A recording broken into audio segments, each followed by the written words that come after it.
SMTN.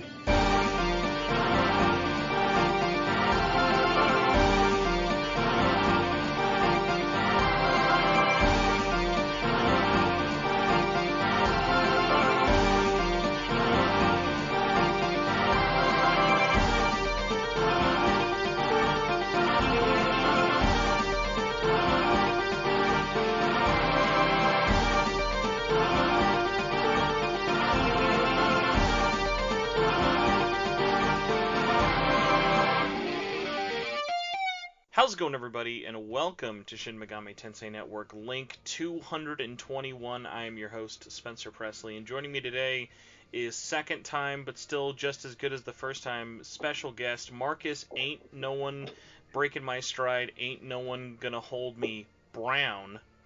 That was your whole nickname. I thought very hard about that one. Marcus, how you doing today? Kind of sweaty after some DIY around the house and other stuff today, but other than that, absolutely fine. So I was thinking about this because we got to start every show with an off-topic question just to break the ice. And I was watching a video that got me thinking about video game characters and physique. So as someone else who works out, have you ever found yourself looking at a video game character and wondering why they are not in better shape looking physically? So, like, a great example the guy had on this video was his personal trainer was like, how does Breath of the Wild Link not look a little more defined in his muscles? Like, that guy's literally climbing mountains all day. Like, he should have a little bit more bulk. Like, that's a fair caveat, yeah. So, like, who's a character you can think of in any form of video games? You've been like, dude, you got to look a little more fit. Like, it's unrealistic how scrawny and thin they look. Well, shit. Put on the spot for this one. I'd want to say, like, pick something, like, quite mainstream, but, like, probably not thought of in this way, is, like, Samus from Metroid. Because I feel like the render that was done of her, at least the original one, for Brawl, because of the Zero suit, it's sort of like tight, like a sneaking suit, but it's just like nice curves and thin woman, and not a lot else. Considering, you know, if she's in space, you'd expect a bit more, and because her occupation is bounty hunting. So... Yeah, like, I feel like when you're looking at Samus in Metroid Prime Trilogy, she looks pretty bulky, even though, like, you never really see her out of the suit. But yeah, in, like, Other M and Brawl and Smash Brothers now, she's definitely, like, got, like, basically Bayonetta figure. Yeah, which is a bit of a disconnect. Yeah. One that I was thinking of that I'm surprised I hadn't thought of more, but definitely has been more apparent as my life has just become going back to Nocturne, even though I think I'm done playing Nocturne, is I feel like Demi-Fiend, by the time you beat that game, like, he should physically get a little more comically buff every time he levels up. Just because, like, especially with how shirtless he is, I cannot imagine that guy goes through that entire journey of just doing 1 to 2 physical punch motions and does not get a little bit more jacked. Yeah, that's like another disconnect in that, like, and they could even go, like, really dumb with it, where it's like, well, he only really punches with his right arm, and then maybe if you keep lunge, he's got that little left shoulder lunge. So because he punches so much, assuming you, like, do physical stuff a lot, he just gets like a comically overly large one muscle arm. And I don't mean like comically large like Lucifer's left hand in Apocalypse large, but like like to the point where it's like, okay, clearly he only uses one side of his body. It wouldn't be like the Charger from Left 4 Dead levels. No. That'd be ridiculous. No, not at all. But, yeah, so that was just kind of something funny I was thinking about. Because normally when people talk about video game characters, it's like how overly exaggerated they are. It's very rarely like the examples of why aren't you more, like, one way or the other where it makes sense. All right, well, enough dilly-dallying and shilly-shallying. We got to talk about the hard breaking topics because for once, after effing and jeffing for like 13 weeks, we finally have news. So I'll let you pick what you want to start with. We can talk about Monarch, we can talk about E3, and we can talk about Persona 5 Royal. What do you want to do first? Let's get Royal out of the way because it's like a topic that has been discussed before. So let's go for that. That's true. Okay, so recently, and this has been coming up a bunch, and I've felt not really a need to talk about it, A, because I don't know a lot about it in the sense of there's not been a lot of behind the scenes chatter, but it's also something I can see happening at any point. But a Korean rating board had a form of Persona 5 Royal listed for PC. And by people seeing that on PC, they think, oh, it's listed for PCs, that means it's coming to Xbox, Xbox version of Royal coming. I more so am in the camp of I don't think that necessarily means it's coming right away, but I think especially because the contract is up, it could happen at E3. But I'm more curious for you, especially as someone who you primarily play on PlayStation 4, but you do have a PC. How do you think Persona 5 coming to PC and Xbox would like? How would that hit you? And do you think like that would be something that'd be like, oh, that's like a good thing, or like that should happen? Well, you can never really rule it out. Like it's you see the ratings board rumor and you think, well, if I rewound the clock a few years, then we'd all call it absurd. But we all know that P4 came to Steam, so it's very much within the realm of possibility. And Yeah, much, it's like it's yeah, less if and more when. It's like we all know it's going to happen. All of yeah. these games are going to come to everything eventually. It's just when. And especially seeing as like Nocturne also had its PC port as well, simultaneously with uh, Switch and PS4. Um,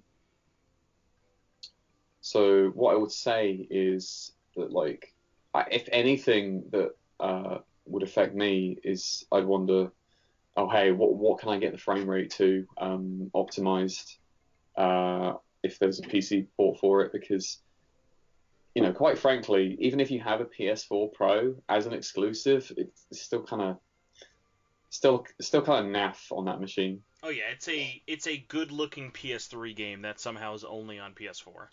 Very much so. My other question that I think is funny people talk about, they're like, oh, is it coming to Xbox or whatever for it? Is like I think if you finally are Microsoft and you get it on PC or Xbox, you pay as much money as you have to make that a Game Pass game. Like if that's just something that's on Game Pass and you can just drop it at E3 and just say, "Hey, Atlas is finally coming to our platform, blah blah blah, here we go." I think that's going to be a way bigger win than just dropping it and expecting everyone to pay $60 for it, you know? Yeah, it might draw in some peeps with that. And you know what's kind of a funny thing is the amount of people I then see with the Xbox kind of rumblings coming back up has been people being like, "Oh, isn't this funny? It's not coming to Switch, it's coming to Xbox and PC first, LOL." But like my thing about this is like there's nothing stopping it from coming to one platform over the other. Like if anything, I expect it to be like Final Fantasy, like where a couple of years ago Final Fantasy was like, okay, we're finally bringing a bunch of these games that were exclusive to PlayStation over to Switch and Xbox. And Xbox was like, hey, baby, these are all on Game Pass. So if you want to play them for free, just get your Xbox and you're good to go. And then Mm. Switch still had a huge market for them all. It was just like, hey, if you want to play them on Switch, just buy them. So like people still bought them both ways. I just thought it was so funny. Like I don't think something being on Xbox and even Game Pass kind of rules it out being on Switch. It's just I think if you're someone especially who owns multiple platforms, but I guess somehow doesn't own a PlayStation, I don't know why you would pick Switch if you just have Game Pass or even just curious. Because think about it, when it comes to Game Pass, that means it'll also be on phones because you can stream Game Pass on your Android, and it's currently in beta, but they're almost ready for it to come to all iOS platforms.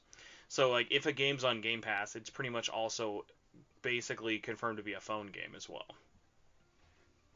Mobile gaming, am I right? I mean, most games I'd be like, oh god, like I can't imagine playing something like that on my phone. But also at the same time, it's like P5R is like such a weird like turn-based example of a game where it's like that's totally fine. Like I played most of Persona 5 and Royal through remote play. So it was just like, okay, All right. whatever. Like, cause it's like you don't need, cause like even on, like we said, on your PS4, it's not like it's cranking 4K 60 frames. Like it's a 1080p 30 FPS game. It's true. Yeah. Give me 1 second, cause Mary is about to say goodbye, and I'm gonna give her a hug. Did you get the towels and the scissors and the tweezers? Not the towels, but you know, like the sheets and stuff. Are they too heavy for you? You got it. You know it's just Marcus. She can answer me. You sent a TikTok, emergency TikTok you have to share. This TikTok better be of you. You can come into my show, playing your TikToks.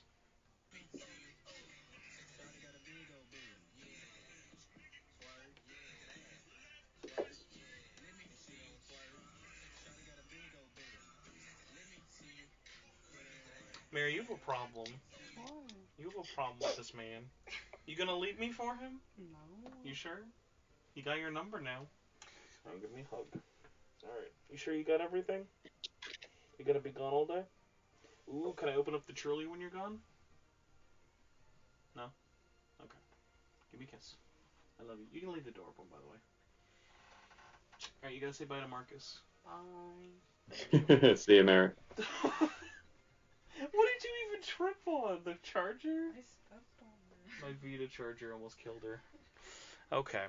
So yeah, yeah, that was kind of it for the Royal thing. It's still super small. It's like one of those things where it's like I can see it happening just as much as I can see it just never happening.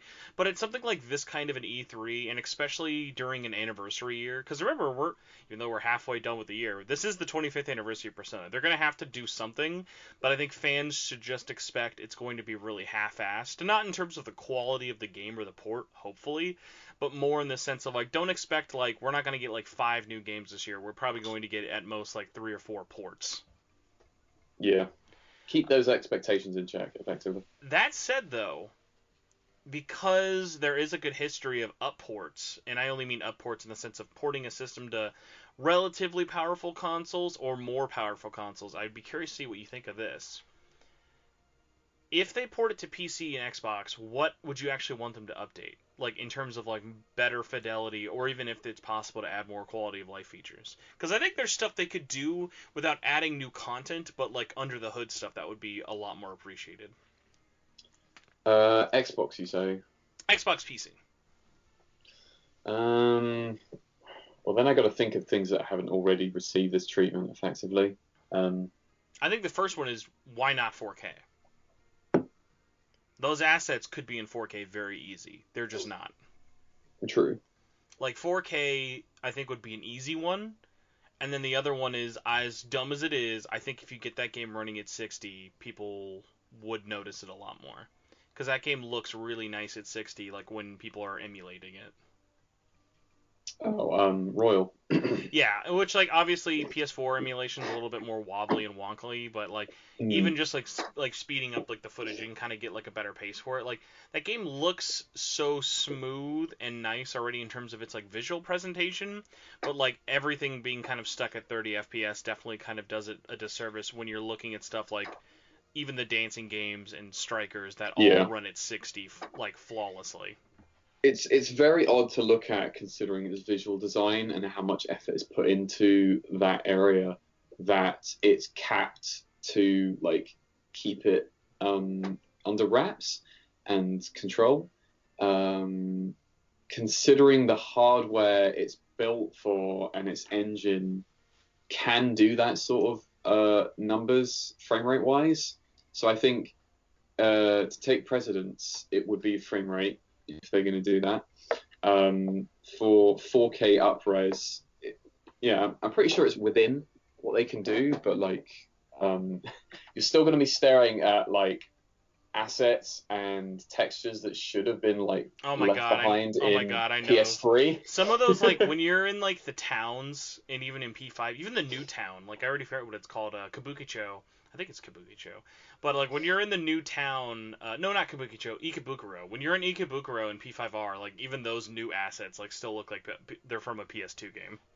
Yeah, in places. But I have 2 that would be kind of crazy, but not like too unbelievable. So let me know what you think of this. I think adding a new difficulty mode in, like hard difficulty mode, would be cool. I think hey, like you all said this game was too easy. We're adding the hardest mode we've ever done to it. Like adding like one step above merciless. I That think. seems like a big ask. I mean, yeah, but like you're just kind of balancing the numbers, and then in that case, you could even say we've rebalanced the game, because there are definitely moments in that game of a lot of the time way too easy, and then a difficulty spike for no reason. So I think because like really that game has what is it? Safety, merciful, easy, normal, hard, merciless. Like it's seven. It is almost like seven difficulty modes. Like you could trim a lot of the fat, make it easy, normal, hard, like even keep safety. Just do safety, normal, hard, and then whatever you want for your new actually hard mode. Because like so True. many, like who's playing Persona 5 Royal on one step lower than extra hard but not normal? Like it's either all in or like not at all. Yeah, I also think like as a conversation to be had that stuff like Merciless is just like too big of a jump after like hard. It's it's like, oh, I have a bit of a challenge, and then there's, oh, do I want to suffer or Now needless suffering? Yeah. now that being said, the other one I know you haven't put a ton of time into it, but do you remember the Thief's Den? Yes. I think if they finally added online to the Thief's Den, it would make such a big deal. So basically, just make it so you and like three friends can run around that little avatar hub area, and then you can play Tycoon together and watch movies. Like they don't even need to add anything new, but the fact that like Tycoon is a single player only experience and that area is just you by yourself and you can switch different character models, it's like this feels like you left out the part where my friends could come over, cuz like it's such a great area to run around, but it feels so lonely just doing it by yourself. It's like playing online chess and never playing it with like a mate who's come over to play on your This real could chessboard. be Marcus, this could be the new Uno for Xbox. It's like you have Tycoon, you own this game, just play Tycoon with us.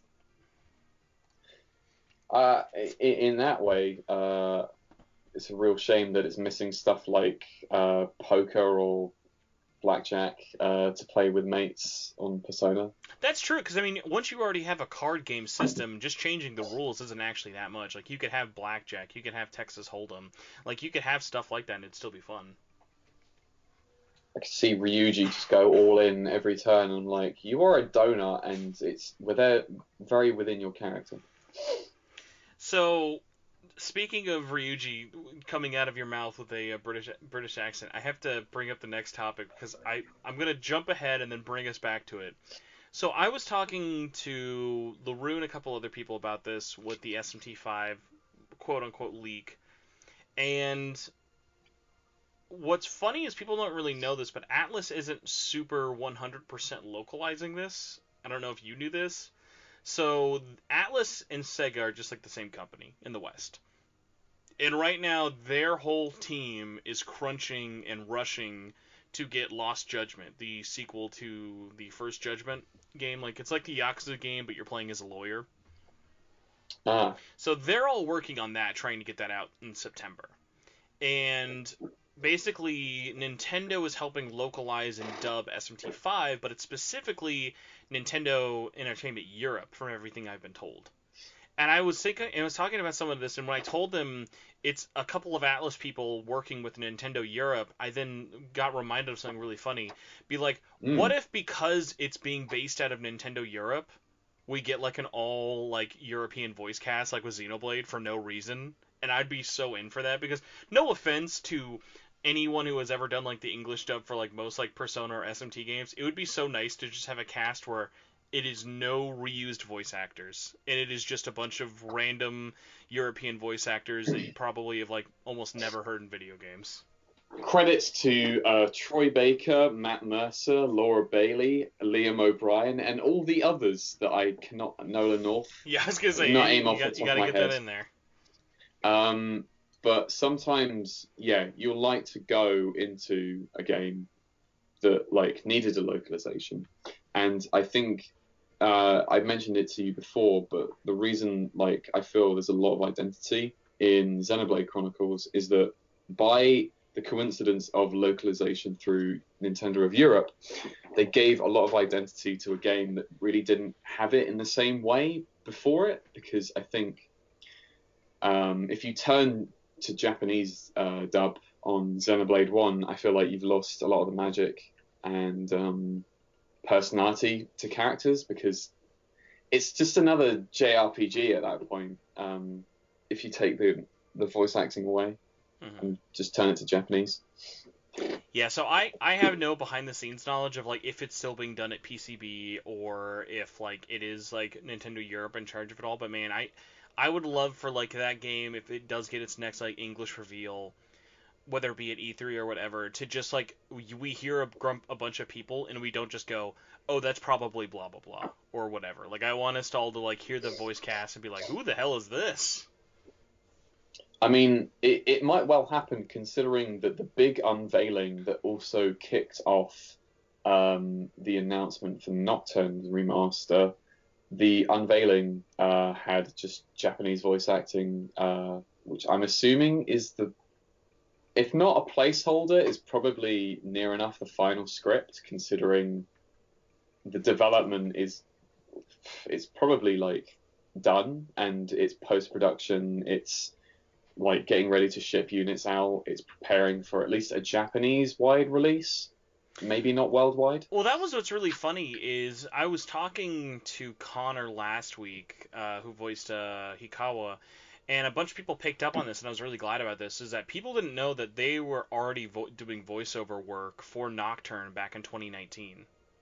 Ah. So like So it I was thought, planned for. yeah, so like it was obviously like really really far ahead for it, and obviously SMT5 has had voice work been started for a long time in Japan, but yeah, it is one of those things of like whenever we kind of get it, like I know English work has been done for VO.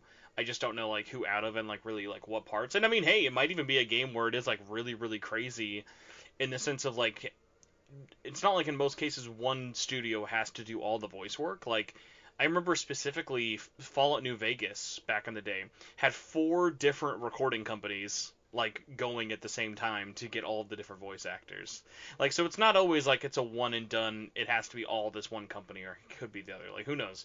It's very unlikely knowing Atlas, but like it would be cool for like one of those things of like, oh yeah, we've got like 100 hours of voice recording lines or something, just because like most of their games are usually pretty text heavy and not always the most heavy on voice acting, but it would be nice to be wrong, especially after your favorite example, Tokyo Mirage Session. Say what you will about it, but that game is all voice acted. There's no major story scenes that are not text only.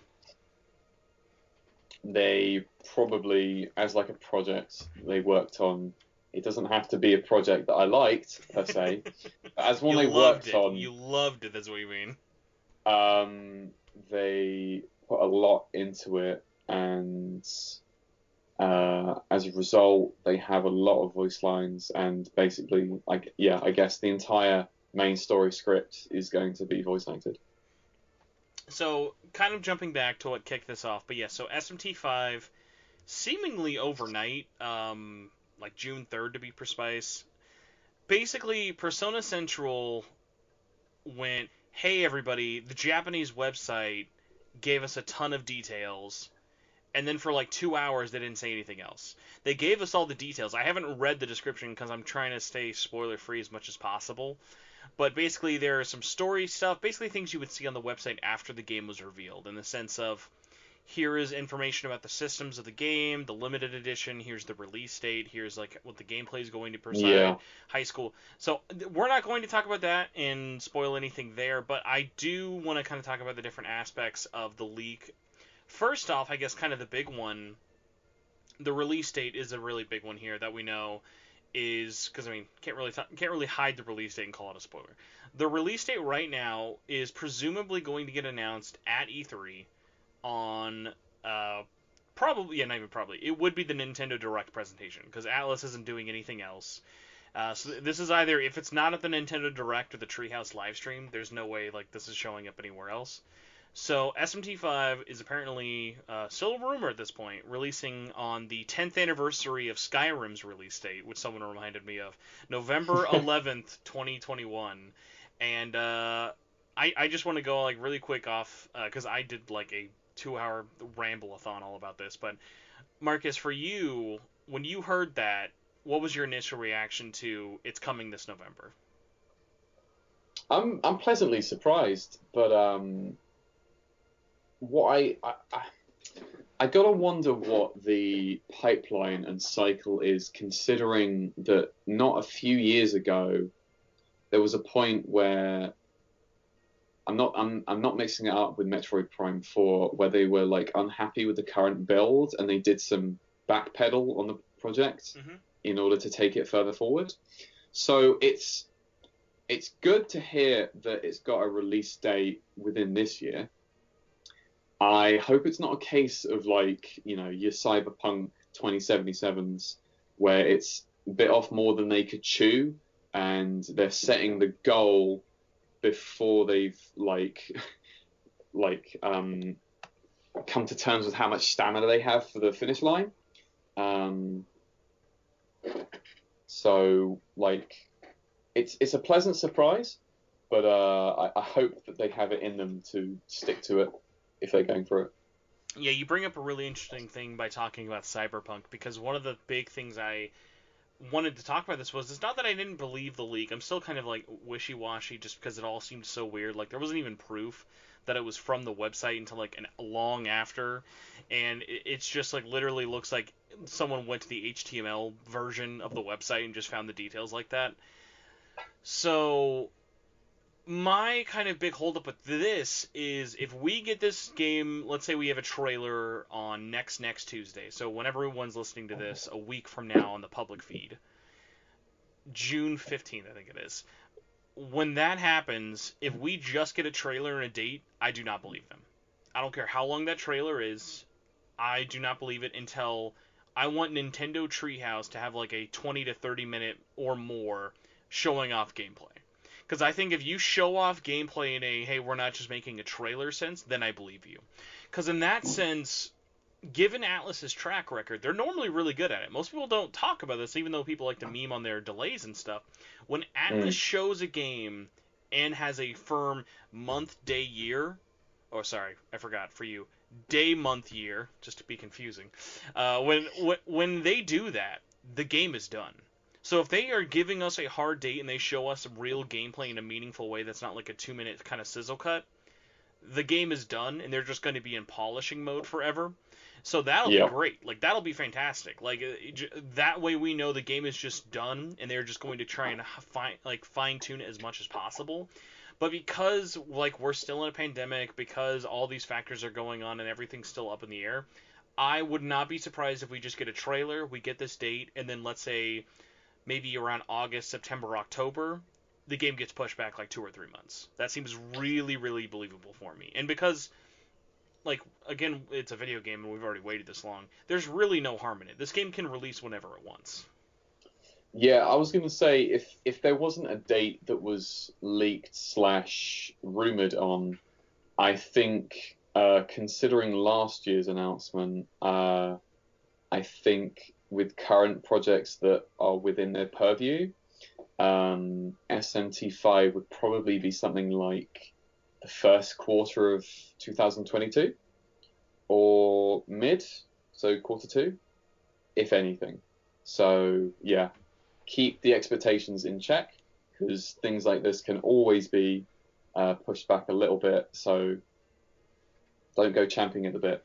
Now, that being said, because I don't think I've actually asked you about this, are you planning on watching anything of E3 like live and in the moment? Like, have you set like, for me, I'm free most of that weekend before, but like I'm still gonna work Monday. But like for that Nintendo Day, even before this came out, like I took the time off. I was like, you know what, fuck it, I'm gonna take the time off, live stream this. If nothing happens, whatever. But that way I will be there and I'll be in the moment.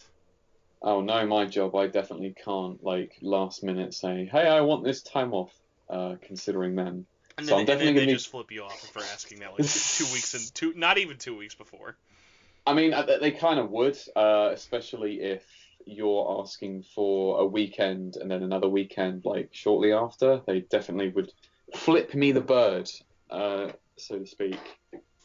So for me, it's just going to be like, oh, I'll be on shift or on break, and I'll probably look at it on my phone and see everyone on my Facebook feeds just losing their collective shit, and I'm like, yeah, sure, Does that excited. does that like is that like a FOMO feeling for you, or do you not really care? Like I feel like for me, that's always like my biggest like worry is like I'm going to start something, or like I'm in the middle of something and my like feeds just start blowing up and I'm like, well, fuck, I can't do anything. Uh, not really. I think I have to be real with myself and say, my life goes on independent of all these ridiculous big gaming events and stuff.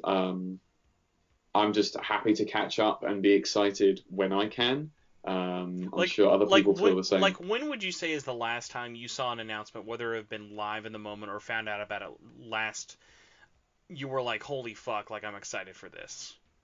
So the latest one would have been Nocturne remasters unveiling and SMT5 Hmm. announcement. And I think before that was when Devil May Cry 5 just came out of nowhere, and they were like, coming out now, this date. And I was there from moment one, like, I'm fucking hyped. It's like peanut butter and jelly, Nocturne and Devil May Cry announcements. They mesh together so well. I mean, they were equal amounts of hype for me, so yes, very much so. See, I think it's because I love so many things. I get that way about a lot of things. So like I was like that with Resident Evil 8. I was like that with Returnal. I'm like that currently for Ratchet and Clank and Final Fantasy coming out this week. So like I think even though like I get that way for so many things, I don't have burnout thankfully, but I definitely do know people who are more kind of I think more people are like you in the camp of I have my one, two, or three things I really love. But like Yes. not every announcement is going to be a new Death Stranding trailer. Like do you remember when Death Stranding you would get those like 9 or 8 minute long trailers, and every one would be like, oh my god, oh my god, oh my god, I gotta watch this like 5 times.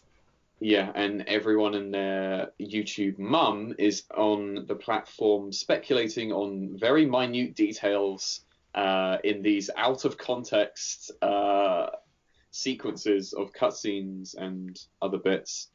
And then if you look with hindsight, you're like, oh man, all of these predictions were wrong. There is like a mountain of things that you don't know within this universe after playing it, even after playing it.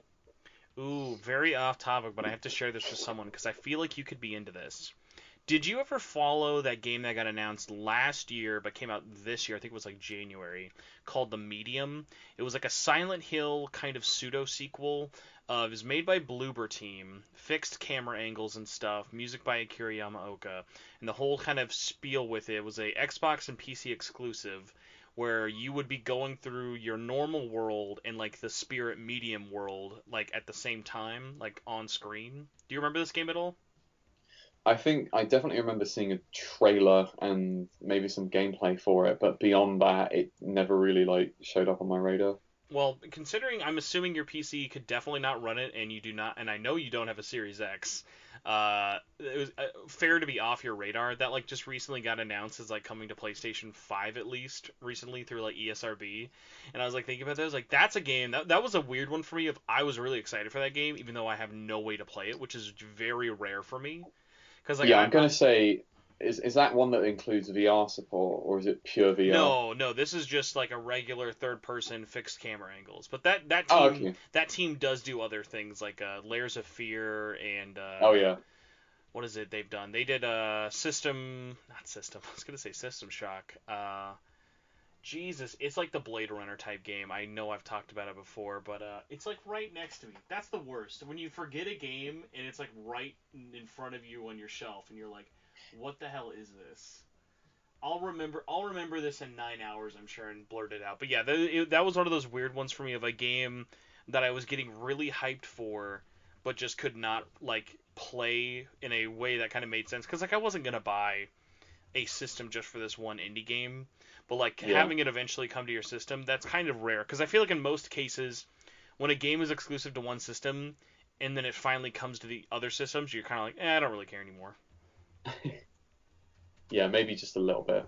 We're all guilty of it. Observer. There we go. That's what it was called. Observer. Yeah, Observer is on like everything, and it's basically just a first-person version of like PT meets Blade Runner, like to the point where they even got Rutger Hauer to be the main guy. Which let me tell you, having like a 95-year-old man on the verge of death playing your like horror protagonist, 10 out of 10 choice. Like great cat, because like he doesn't even have to try to sound rugged. He's just constantly sounds like he's eating sandpaper with marmalade. Rest his soul. Right. By the way, imagine being Rutger Hauer, like being like a huge Rutger Hauer fan, and knowing the last game, not even the last game, the last role Rutger Hauer did. Do you know what? Do you know what his last credited role was? No, you'll have to enlighten me. You'll love this. Kingdom Hearts 3. He was the Oh main. wow. He was the main bad guy. He replaced, ironically, another man who died and was very famous. The main bad guy for like almost a decade was Leonard Nimoy, and then when he passed, Yes. they got Rutger Hauer, which oddly was like a perfect fit. And now that Rutger Hauer's died, they did a bunch of DLC and they had to recast him.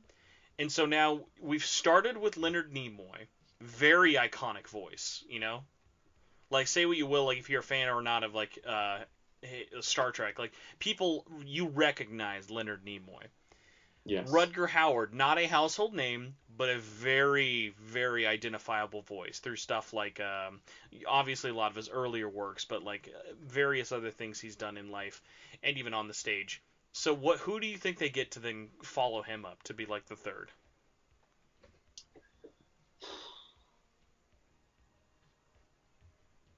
I'm really trying to think now.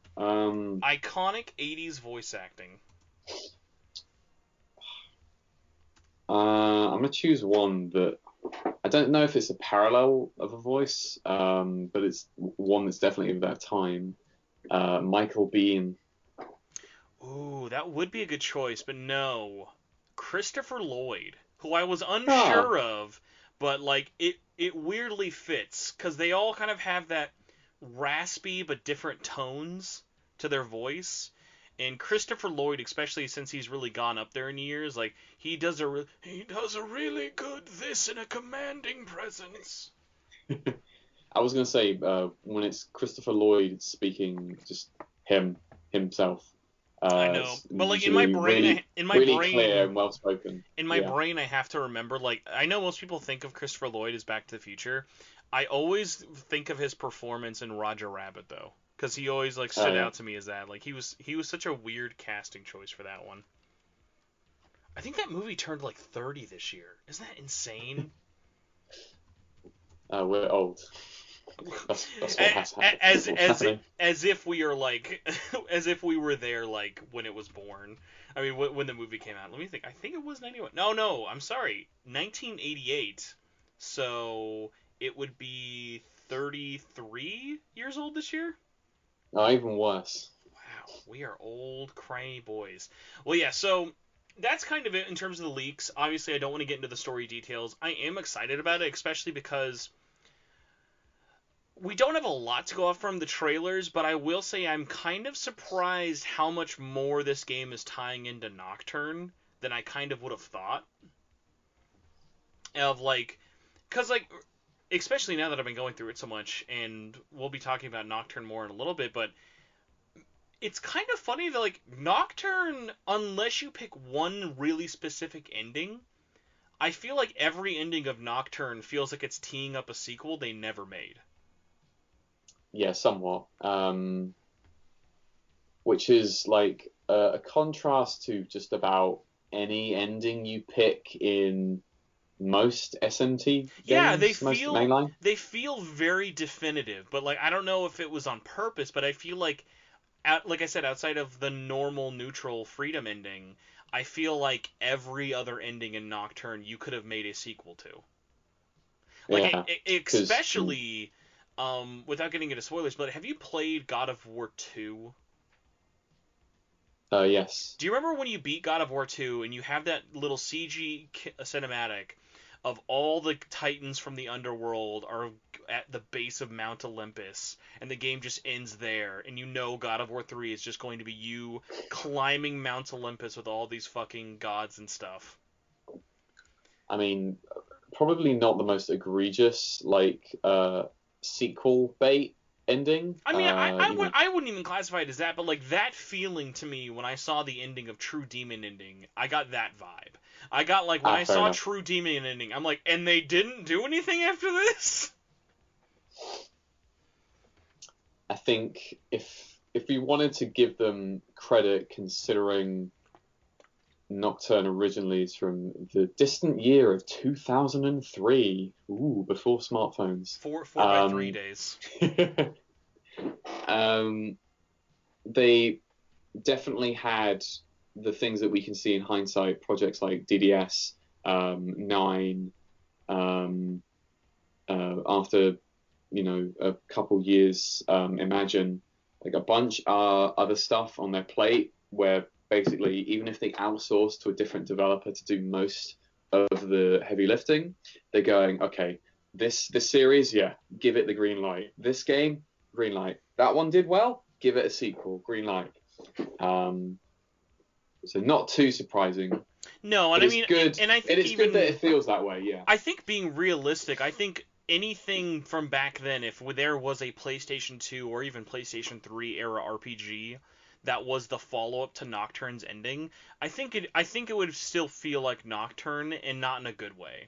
I think the scope and the scale of that story that it kind of leaves at most of the endings, you would want to kind of be on a more grander scale. Which is kind of funny, because then when you go back to like what Nocturne itself was supposed to be, Nocturne itself was supposed to be grand, demons fighting all around you, feels very post-apocalyptic, like not Mad Max in a wild, crazy sense, but definitely more almost like Alice in Wonderland-y.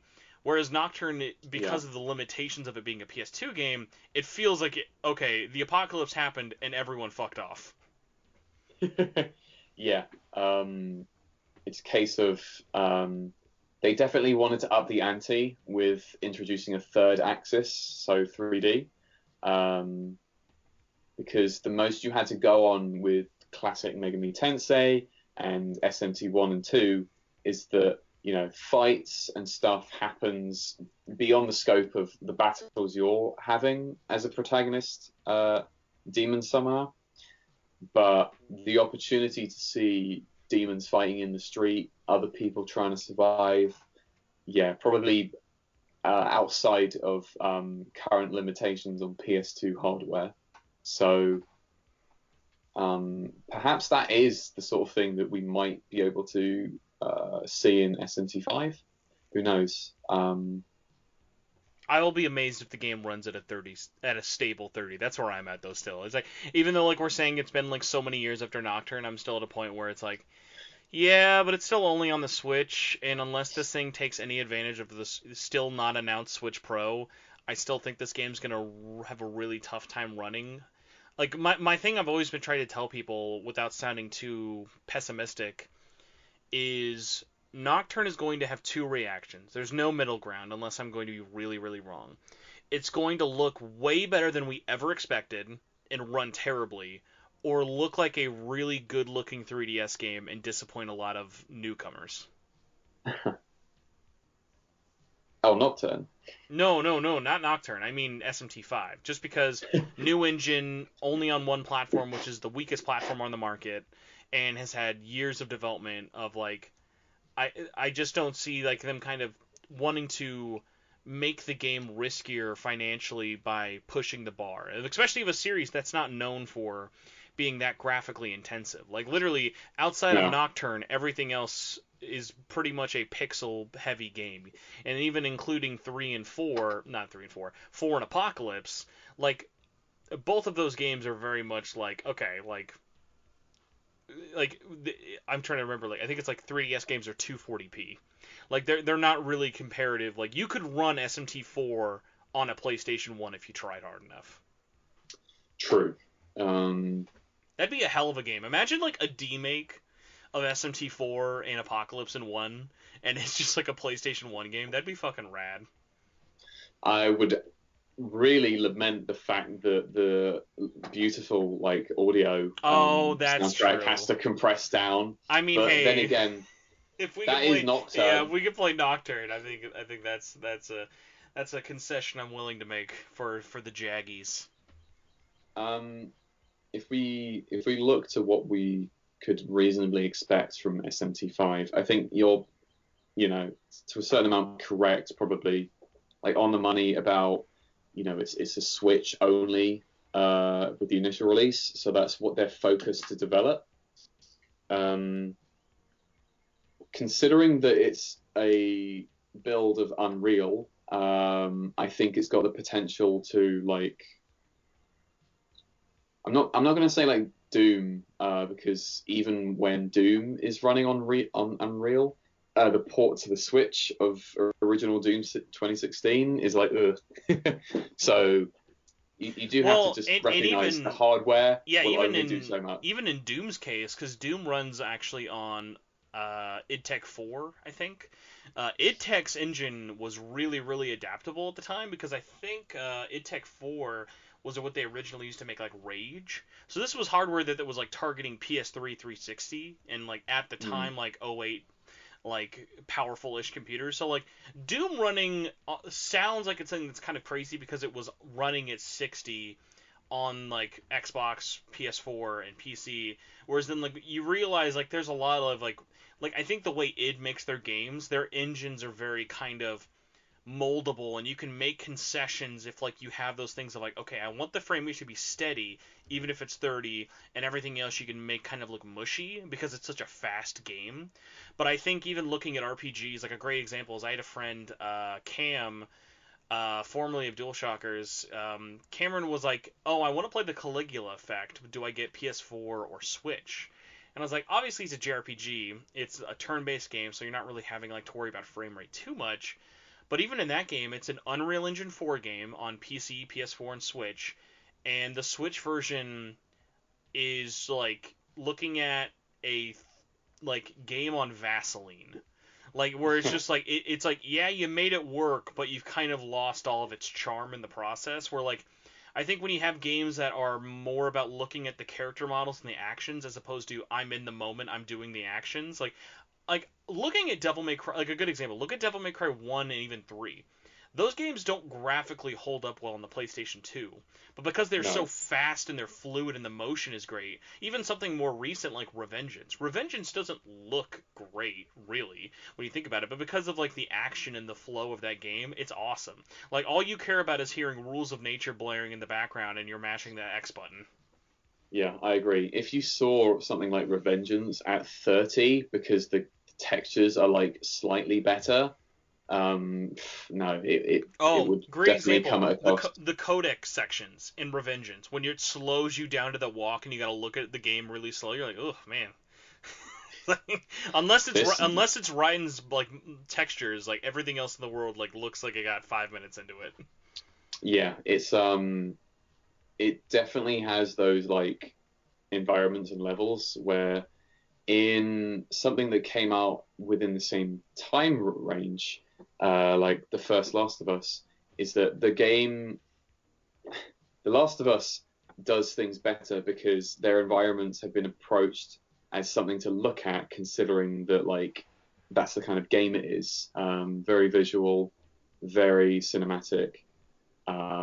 So to account for that, you've got like very nice green, lush sections of this overgrowth. But if you look closer beneath the surface, you're like, yeah, this texture work is of its time, and it is just PS3 like capability. Whereas if you look at something like Revengeance, you're like, yeah, they didn't want you looking at this, so now that I am, it doesn't look too great still. Yeah, that's like one of the interesting things of like kind of taking a slower RPG but still a little bit more faster paced. Even Xenoblade Definitive Edition, like there are like if you look at some of the grass textures, like they're not even on the ground sometimes. Like they're just kind of like burp, burp, burp, burp, burp, like put there. But like when that game is like moving and you're in action and you're running around the battle or just exploring the fields, like that game looks like you're playing like a current gen game even when it was on the Wii. Yes, there's like a nice motion blur that I think they added to Definitive, which lends itself well. And like improved particle effects and everything just make that game a lot better than the original release would have had it. Yeah. So that's kind of it for SMT5. I thought it might be fun though, just because this is kind of going to be the last major show before E3. For you, Marcus, what is one thing you feel like you would like to see if it is at E3 after all, and one thing you will be worried if it's not at E3. Like, one thing, like, if you see the game... Well, hold on, let me rephrase that, because I think I said it a little bad. One thing you hope if they show it at E3, you would like them to show off, or number two... not or number two, and number two, one thing that if they do show it off, you don't want to see, like that you would be worried if, oh god, it looks like this, or oh god, it has this in there.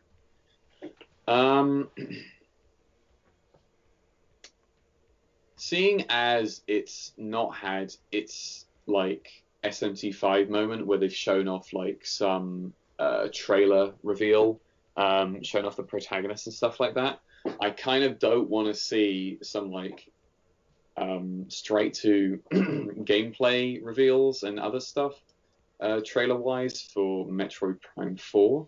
I think that one is still going to be in the oven and should stay there.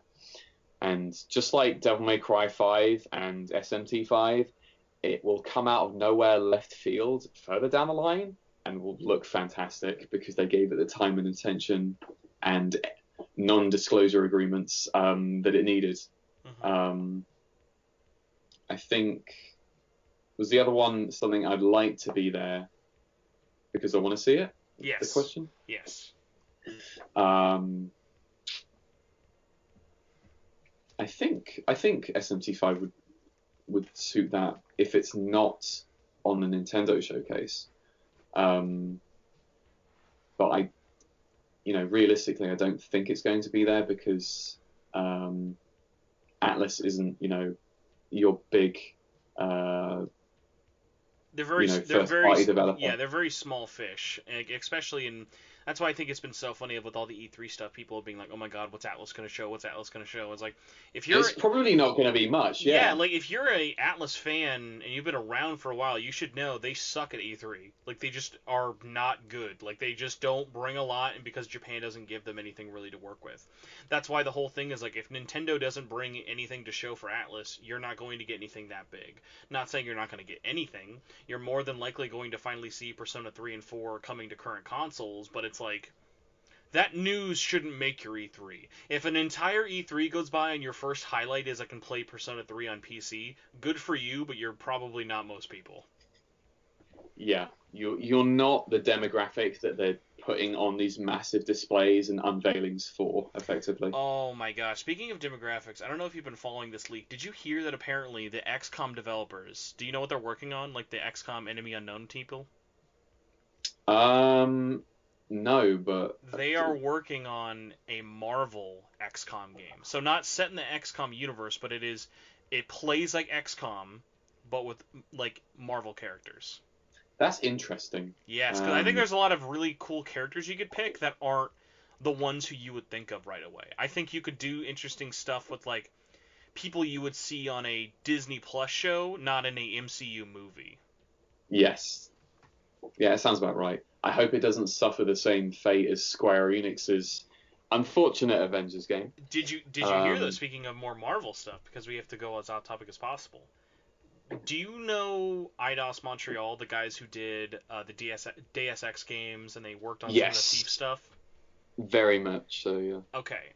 Have you heard what their project is they've been working on for like the last 3 years?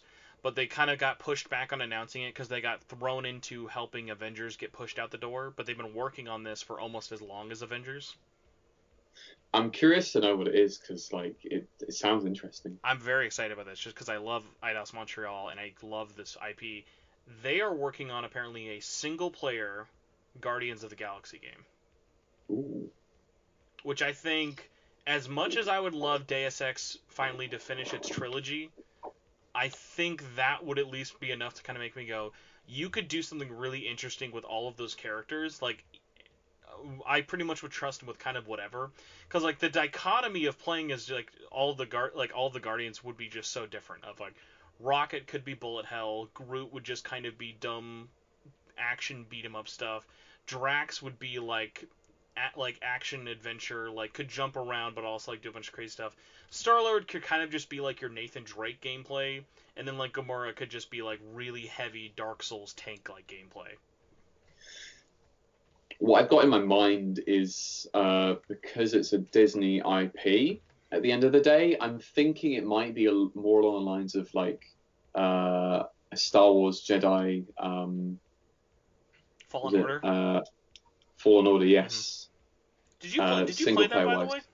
I have not played Fallen Order yet. I haven't either. I keep waiting because I think there's like another thing I should wait for. But I think what'll finally do it is, it's finally coming out. I think this summer, for PS5. So I'll be like, okay, it'll be like as good as it's gonna look and gonna have all the content in there. Because from everything I've heard from anybody, like that game's just a really, really good Souls-like and Star Wars game, which we don't get a lot of good Star Wars stuff these days. No, I'm constantly going back to Republic Commando to get my fix. So yeah, I'd be very curious to see, not if Guardians gets revealed, because they've pretty much all confirmed the new Eidos game is getting announced at E3. I wonder what other people will think. Like, I wonder if that is a thing that the mainstream can get excited about, because I worry, especially because it is still published by Square Enix, I worry that Avengers hasn't kind of tainted Marvel from Square Enix. Like, I hope people don't look at it and go, oh god, another Avengers. Yeah, they might well, considering the fate of that game and the live service.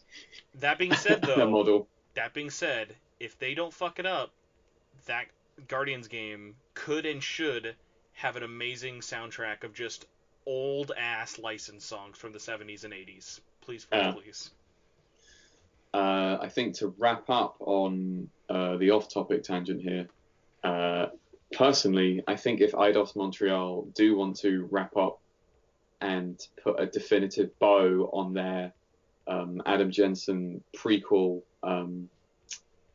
Deus Ex games, I think they need a proper development cycle that requires a lot of silence and keeping things close to the chest, because considering the space of time between Human Revolution and Mankind Divided, it's just like such a wet flannel of a sequel compared and like considering the like social commentary and like influences around it to bring into those sorts of topics, that it's like it's all there and yet the game doesn't take any of it.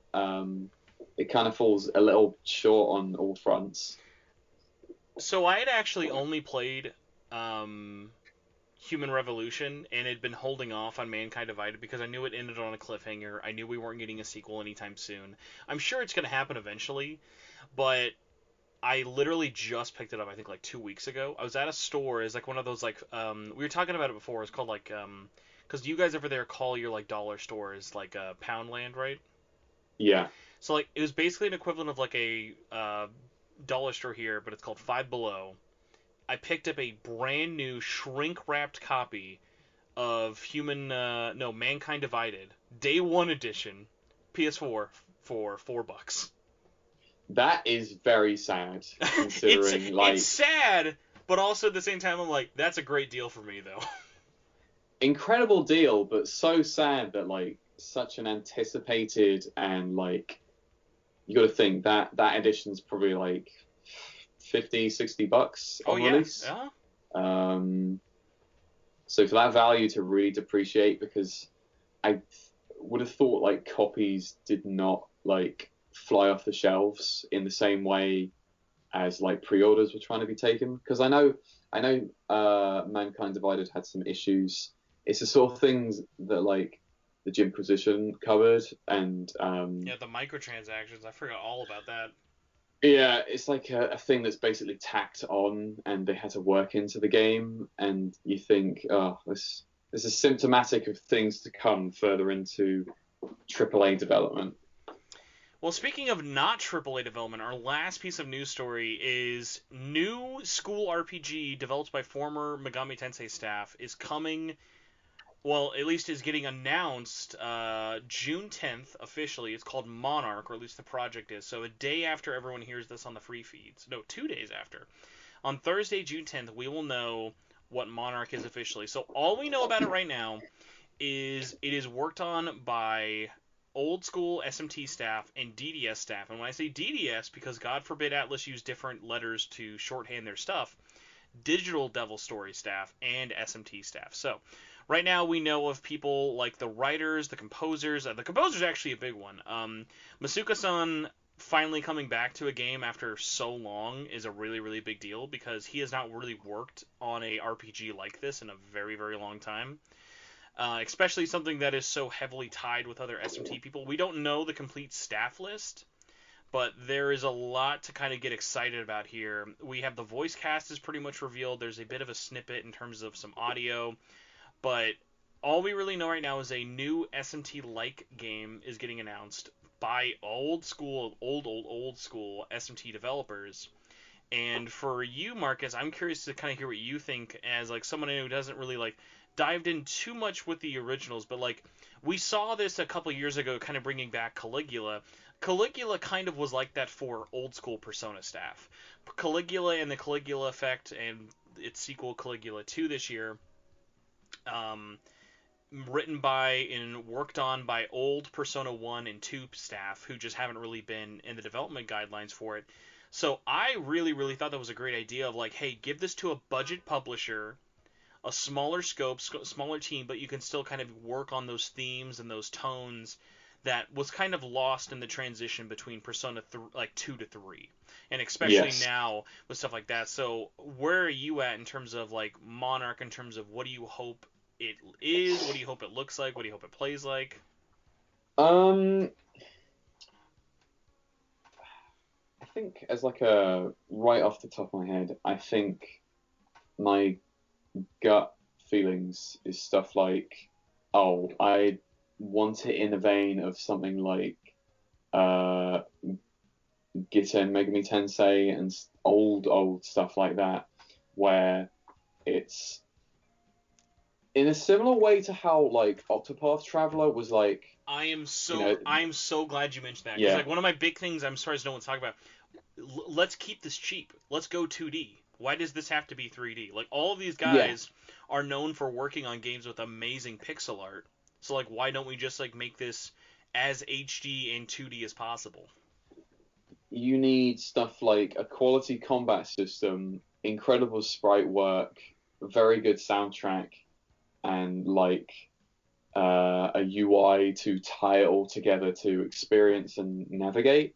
And when you tick these boxes and you consider their repertoire with, games in the Super Nintendo era, where like there's tons and tons of RPGs, especially, Japan exclusive, that never made it across, that like you could pick anything from. But amongst all those swaths of Japanese exclusive RPGs, you pick out SMT titles and go, yeah, this is what stood out.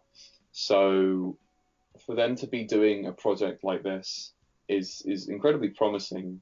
I guess only time will tell what direction it will take, but part of me wants to say, probably Caligula isn't really my cup of tea in the end result, despite the staff role on it and their repertoire. But this one, with some of the things that have come out and are rumored, hopefully indicates that the project is going in a direction where, like, I've described my aspirations for it. So we'll wait and see. I'm curious what you think, because this I've seen not reported by anybody. I'm going to pull it up on Twitter because I want to properly credit them. This person reached out to me on Twitter, as everybody can, but gave me a great heads up of info. I think this was too many people. Is it you? No, that's person I sent a giveaway item to. Here we go. Hardy's on Twitter, or SSB Hardy's, gave me a very interesting thing to note of. Oh, my bad. Actually, not Hardy's. This was Renko. Hardy's also gave me a heads up about Monarch, but Renko 193 sent me the company who there's already been a company who filed the patent for this in Japan, or not the patent, the trademark claim. So the publisher of this has not been going around, which I'm really surprised about, especially with all the Caligula kind of connections of Caligula to Persona, Monarch to SMT. Both of those games, the trademark is owned by Furyu, this Japanese publisher. They also did. They published the game Lost Dimensions, but they were the publisher who did Caligula Effect. I think that's really interesting. Of like, okay, so clearly it's going to be low budget. Like Fruity is not a super big company. I'm more because I think a lot of people hear that news and go, "Oh God, it's just going to be another budget like JRPG." But I think Fruity, like, they are definitely a company who's not known for like being loaded and like going to put a bunch of money. Like they're not making $1 million games. Like maybe $1 million game. Uh, but I'm still excited about it in the sense of at least we know with this publisher, it's going to be on as many platforms as possible, so you don't have to worry about something being exclusive to like one thing or the other.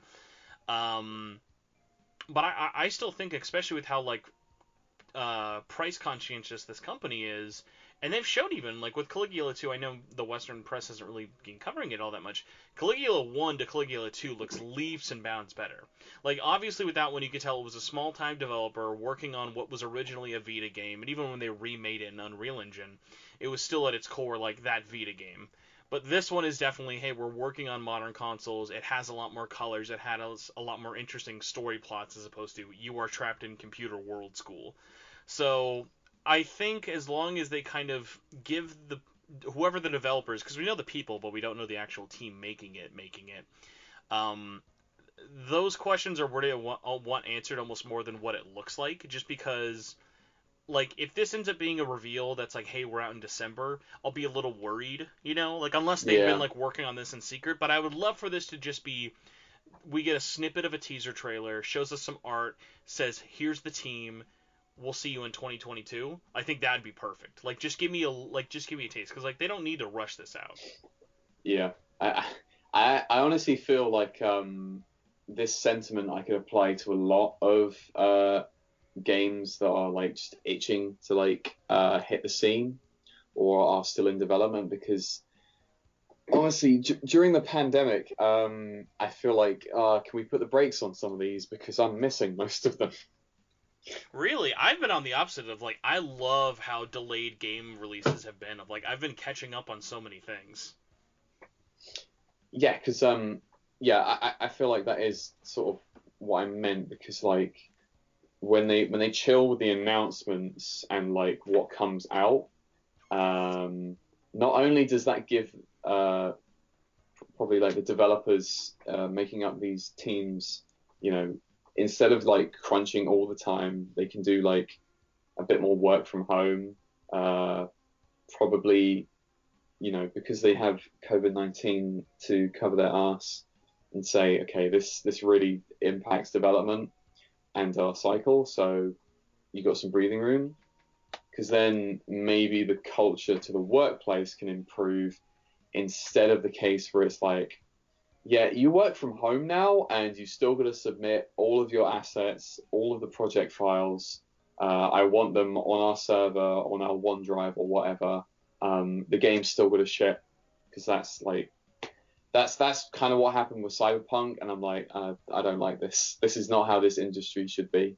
It's meant to be improving. Lauren Laning had a really interesting take. God, I fucking gotta find some excuse to get him on this podcast. I know it makes no sense, but I really want him on here.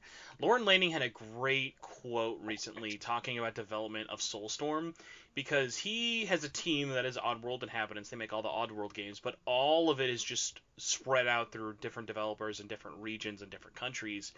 And he was talking about like while working from home, because they were working at home like even before the pandemic, you lose though that like when you have that eye to eye contact thing of being near someone creatively, that's got to be really hard. Like me Yeah, showing you an image, like imagine if you drew me a concept art piece and you were like, what do you think about this? If I'm not like, if you're not looking at me looking at it, it's kind of hard to suss out what it is unless we have a really good relationship already. Of like, you need those moments of like, okay, I can tell by the way you're even just acting looking at it, like like what you're saying doesn't always mean what you think or feel about it. yeah, So like yeah, those things are a lot harder to have, I think, in a creative medium. That's a lot tougher. Like that's why there were movies that were made during quarantine, but like you are still seeing people going on to movie sets filming them in person, even though it might be a bit of a health risk. Because yeah. how do you know we got the shot unless everyone was there to say fuck we got the shot? Yeah. Very much so that like if it's an art director peering over my shoulder, or has just like come in and said, "Hey guys, I'm just gonna check on today's work," and I'm showing a piece that's part of the current pipeline and development, and they, through body language, they're just going to be looking in a way that's either speaking to me like they are taking it all in and they are liking what they see, and they're about to ask me about details in like a character design or like an environment or something to expand and go further in this direction, or they're glossing it and they're just like, yeah, I need something else. So very much body language, very much a communal thing, very much face to face. Because without that, like, yeah, there's probably going to be some things that you don't really see manifest until the project is over and done with and shipped. And by that point, it's too late. Like, you've committed. Mm-hmm. All right. Well, that's kind of it for our beefy news section. The real reason I got you on here was we've been playing a little known indie game called Shin Megami Tensei 3 Lucifer's Calling Nocturne Eternally HD Remastered. You'd have to be high and deaf to think this is a 10 out of 10 game. Marcus, what have you been thinking about Nocturne HD? What are the rare cases, at least for you and me? Well, not for me. I buy fucking everything day one. For you, though, this was like I'm buying this day one. Like, there was no hesitation for you, which I can't think of since, like, maybe, like, Borderlands and Death Stranding. Like, when was the last game you bought full price day one, no stop? What came out first? Actually, Devil May Cry 5 was one. Right before that was Spider-Man PS4. Mm-hmm. That was very much a case of, well, maybe not pre-order, but I walked right into my game store day of release, and I was like, I need this. And then they were like, £50, please. And I'm like, yep, there we go. Enjoy your game. Yes, I will. And I did. I enjoyed Spider-Man PS4. And yet you are a monster and refuse to play Miles Morales. Well, I'm not going to play it on anything that isn't PS5, I'm content to wait. That's the only reason I'll allow it. That's okay. You're at least waiting for a good reason. Yes. So yes, Nocturne is here. You are... I'm trying to think, because it's been a while. Because you've been actually pretty diligent about playing it. It'll be funny to see you beat this before Royal. So where are you at now as of time of recording? Oh, that's not a question with me. I will definitely beat this before going back to Royal. To be honest, I have my priorities in check. A man of values right here. I'm currently going through the mantra base after beating Thor, so I'm making my way up to Goes to Know. Can I just say, why do they act like you fight Gozu Tenno, but when you can never fight Gozu Tenno? Because, like, there are a couple times in Nocturne, I don't know if you ever noticed this, where the game goes, there's a powerful sensor, like, you sense a powerful force behind this door. You're like, fuck yeah, baby, let's boss fight time. And it's just a cutscene. I'm like, you don't need to let me know he's powerful if I'm just going to talk to him.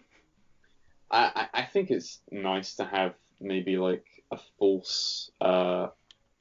preparation. You know, that's a good point, because it almost like it goes into the thing of you never, like, assuming you've never played this before, but like if you've never played this before and it's your first time, you just never know what to expect your first playthrough of, like, okay, what is behind this door? It could be a cutscene, or it could just be like 5 specters about to spank me for 30 minutes.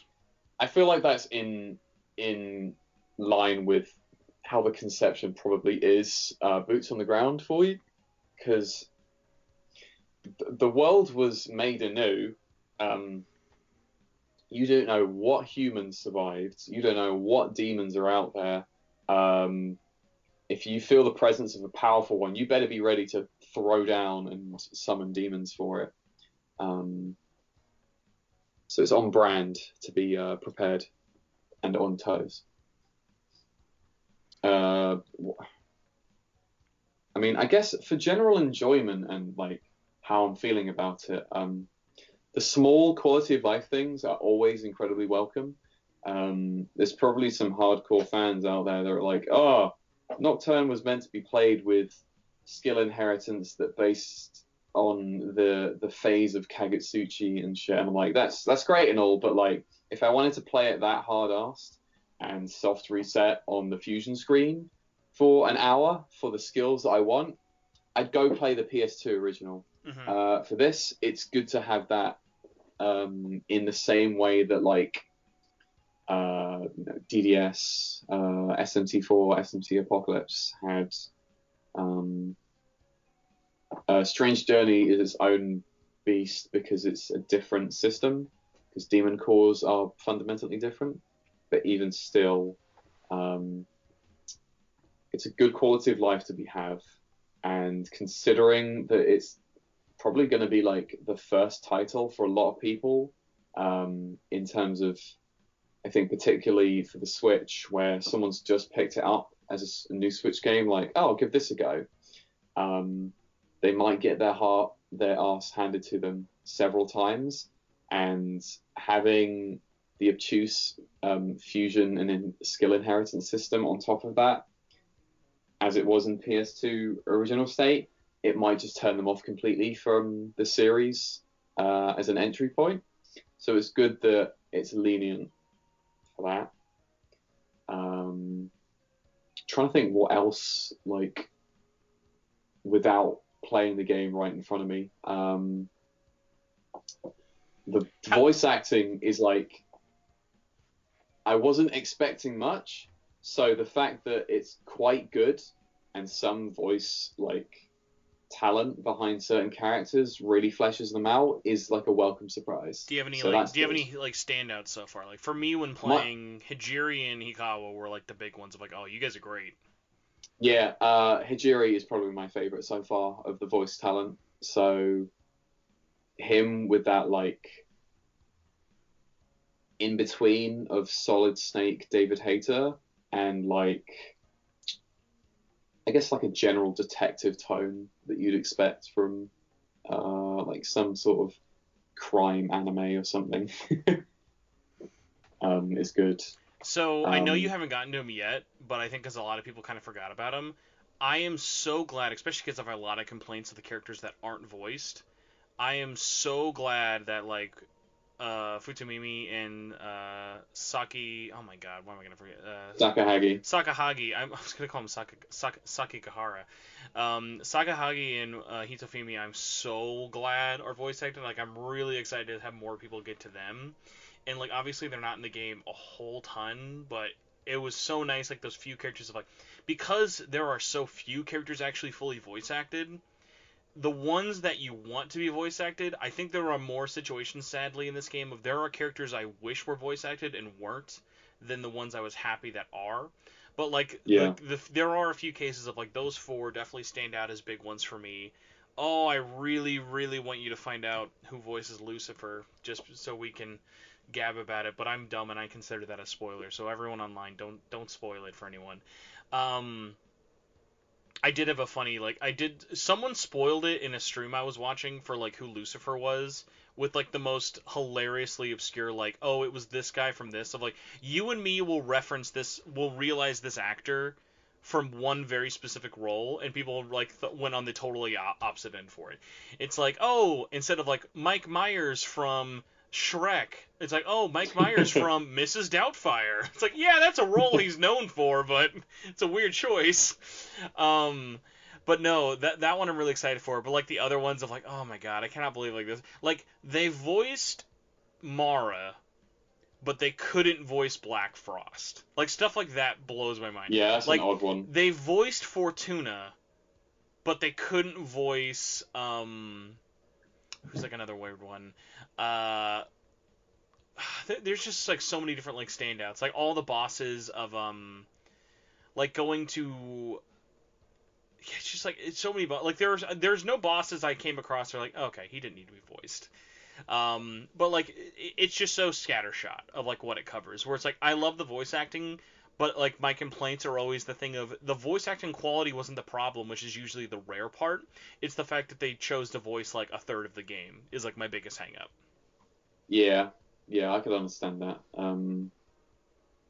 Because if you compare it to, you know, projects within the mainline catalog. Something like it would start to remind me of SMT4 in particular, because there is a lot high and low that is voice acted, and then in like little bits they have like maybe a voice clip that plays that's just like, a character says a line of dialogue and they go, huh, and then the next line of dialogue is just coming out as writing and they go, ah. So stuff like that. Mm-hmm. So they know when to fully voice act and dub a scene versus when dialogue as text is fine with just like a few those sort of little noises.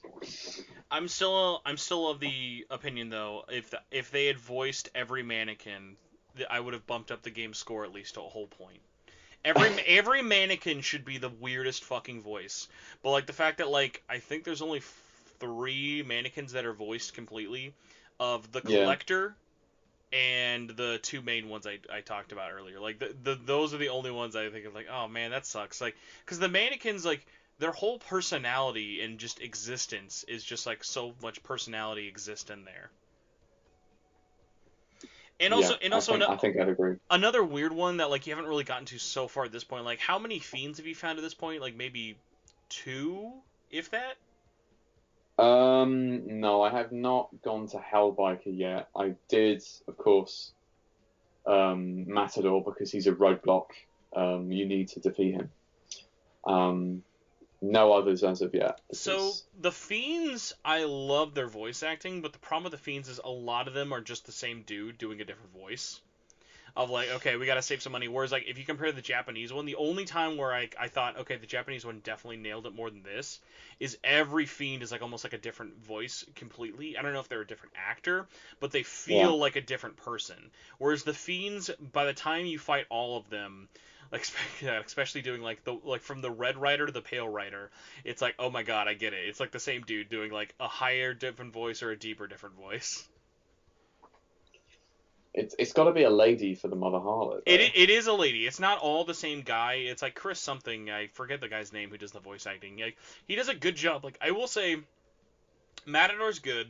I don't think it's like it's not like 10 out of 10. Like, I don't think someone's gonna like go away from Matador as like, oh, he gave the meme voice perfect. I will say, when you get to Hellbiker, if you don't laugh, you're dead inside, because Hellbiker is, I won't spoil it, but like a perfect amalgamation of 2 specific character archetypes, and it is pulled off perfectly. Is he trying to be some sort of like tough Japanese young man from like the 80s? It's very Western inspired, and I don't think it was by design, but they nailed it. I won't even spoil it, but yeah, when you get to it, there are two specific things I always think of when it comes to Hellbiker, and it was very, very good. I have a feeling it's something like he's trying to sound like Lemmy from Hey, Homer, Motorhead. I'm coming down the highway. Hope you don't mind. No, not Lenny. Lemmy from Motorhead. Oh! That bike. That makes more sense. I was like, I don't know what you remember from the dialogue of Hellbiker, but he doesn't give me Lemmy from The Simpsons. I'm gonna need to take your candelabra, kid. Woo! It's just Dog the Bounty Hunter. That's who they got. Oh my god. Now I'm just like thinking like really unfitting voices for the fiends of, I just want Matador to be voiced by Gordon Ramsay. You're not using buffs. Get the fuck out of my kitchen. You're done. You fucking donut! I'm using physical on you! What are you doing? This Magatama's fucking raw! Oh my, we'll put all the budget of Nocturne HD just into getting Gordon Ramsay to do like 5 lines. By the way, because you did finally beat him, how good did it feel? Because you were kind of like on there a little bit, because you were playing on hard, but how satisfying was it? Because I know you were on voice chat with me, but when you finally got that happen, because what was it like? Like, explain your build for anyone out there kind of curious, because especially early on, there's no one right build in the beginning. Like, it all evens out towards the end, but especially if you're not kind of overly grinding, no matter how you're playing, unless you're like merciful. It's really kind of a crapshoot on what sort of route you're picking. Of like, okay, I can't really do a lot of magic, but if I'm not scoping for it early, it's gonna bite you in the ass later. I I think I bought Megatama enough. You need the wind one, especially for this fight, I feel, if you're playing on hard. What was that one? Hifumi, I think? I think so, because you want to be... I think it's absorb. If it's not absorb, it's null, wind. So you need that to get press turns on your side. You'll probably want Nekomata on your team as well, because she's got the same thing. I think she's absorb and yours is null, because they're not giving you that powerful a Megatama early in with like repel fire or something. It's mainly going to come from your demon party. I'm like a mix. It's like a hybrid build, but it's swaying more towards magic at the moment, and like the physical output is mainly from hitting Berserk, because it's the only physical skill worth keeping at the moment, and having counter on my Demi Fiends to chip in damage when I'm hit physically, and then just hitting with a regular attack. Physical attacks and skills are better later into the game when you get access to them from Megatama, and especially if you're getting stuff like Magma Axis, where it does physical damage, but it's calculated from your magic stat, I believe. Yep. So that's incredibly good for a hybrid build. So for you, have you already picked what ending you want, or are you still kind of waiting to see? Because, like, really, you don't gotta pick an ending until, like, you're, like, maybe, like, a fourth of the game is done, if that. It's very late game in terms of picking it. You're, like, you have a little, like, you have a couple of moments, but, like, you can pretty much say whatever you want until, like, the last couple of flags. Because, like, once you get to the Amala Temple, that's pretty much then, okay, now story choices matter.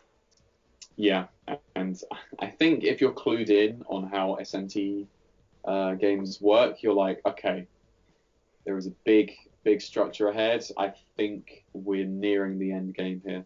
I will say it's kind of weird, especially because I've been going through trying to get all the endings. It's very, like, uneven in terms of, like, I feel like the Amala Temple feels like a final boss setting.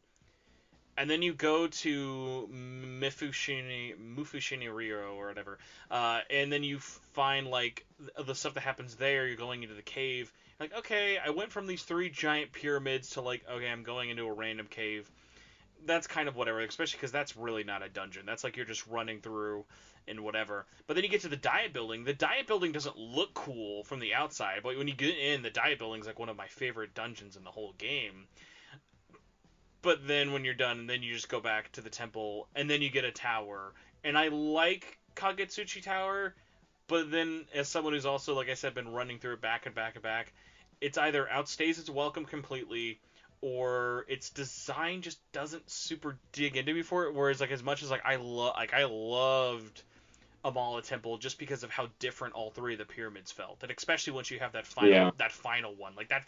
I feel like if they kind of could done the inverse, or like even move one to the back, like going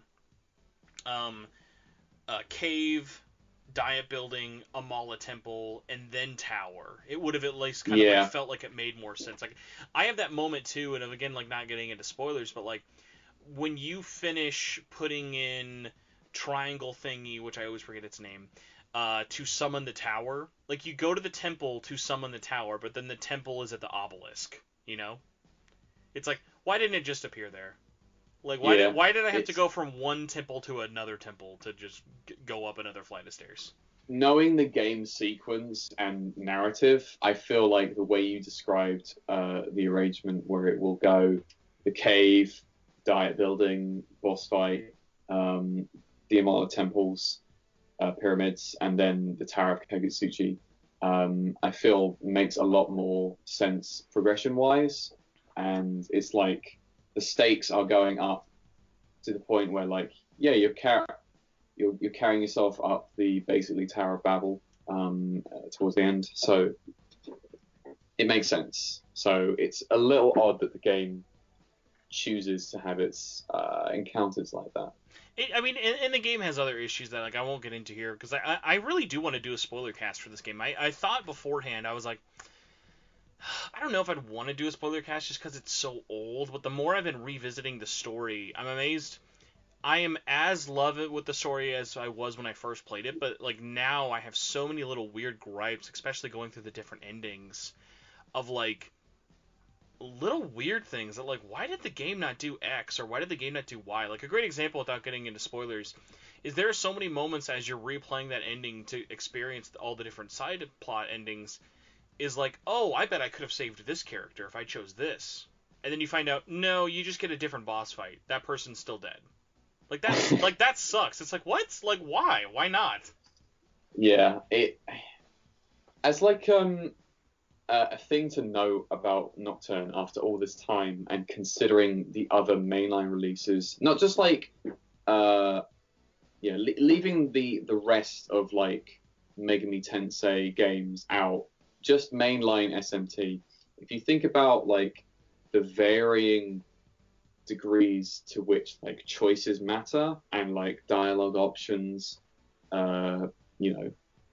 alignment representatives, things that happen in game that like ripple and have effects further down the line with your alignment and all other things like this, alignment points in SMT4 that like is an invisible stat that's kept track of by literally every dialogue option that you take up until the soft lock, stuff like that.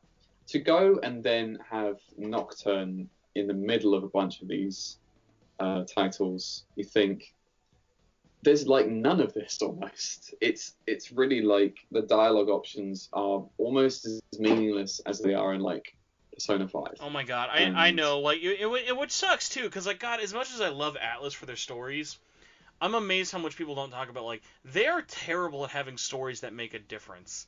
Like they have so many endings, but like, and again, like I keep bringing up Mass Effect a lot for someone who's never played it, but like Jesus, like.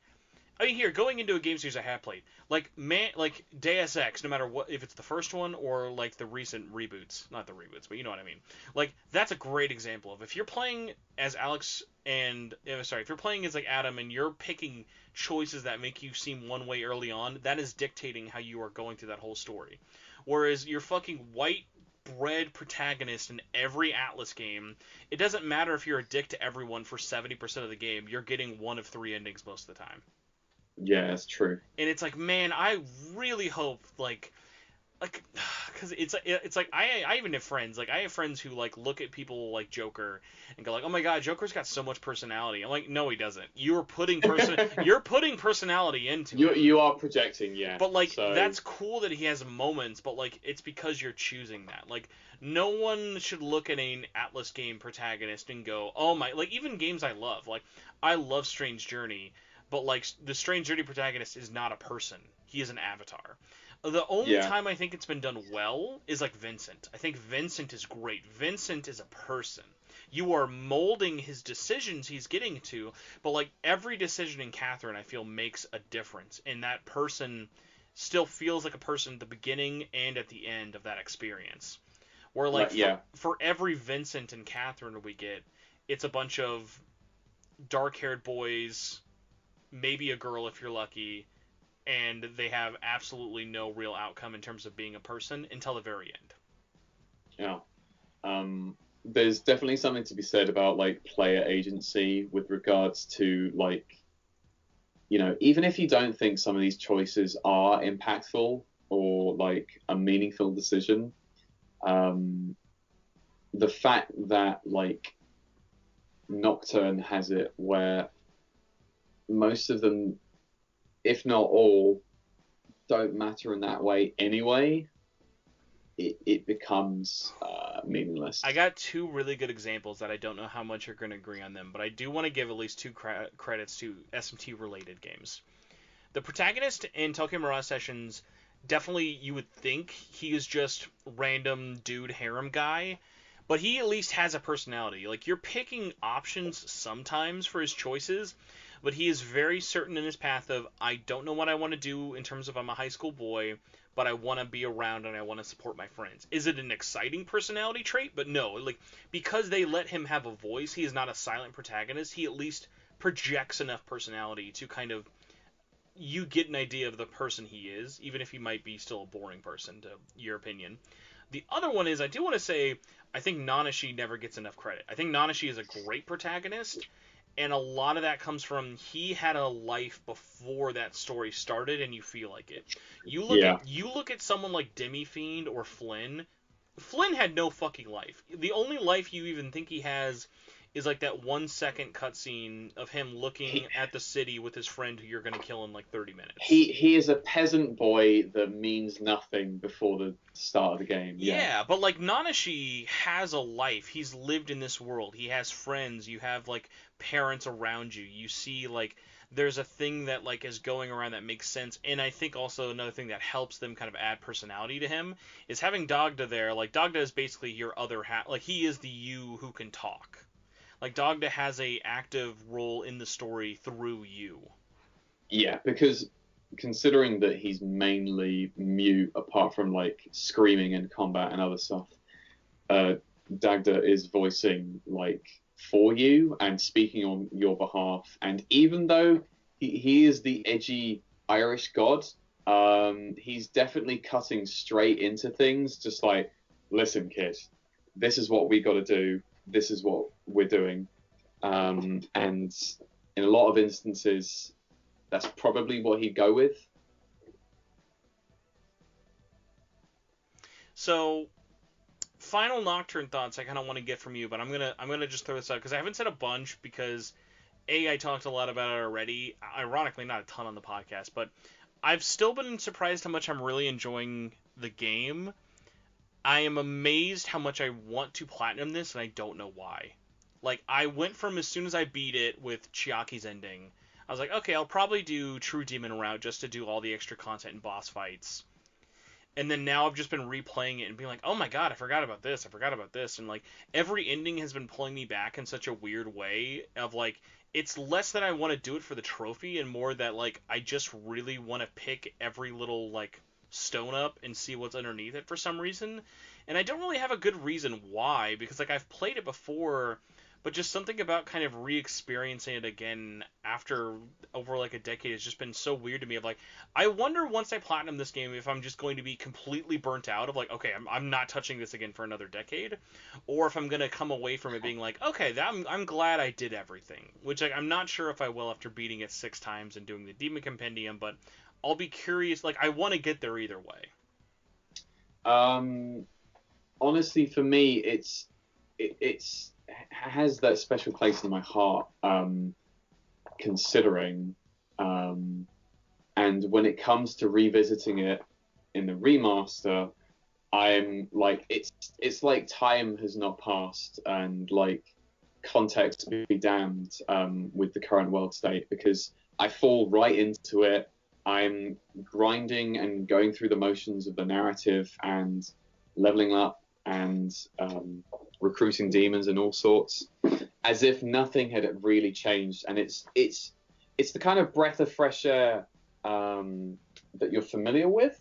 So it's like good to come back to after so long. And with quality of life changes and other stuff with the remaster, it's even better. And I think I'm much like you, where there is no stone I want to leave unturned with certain things.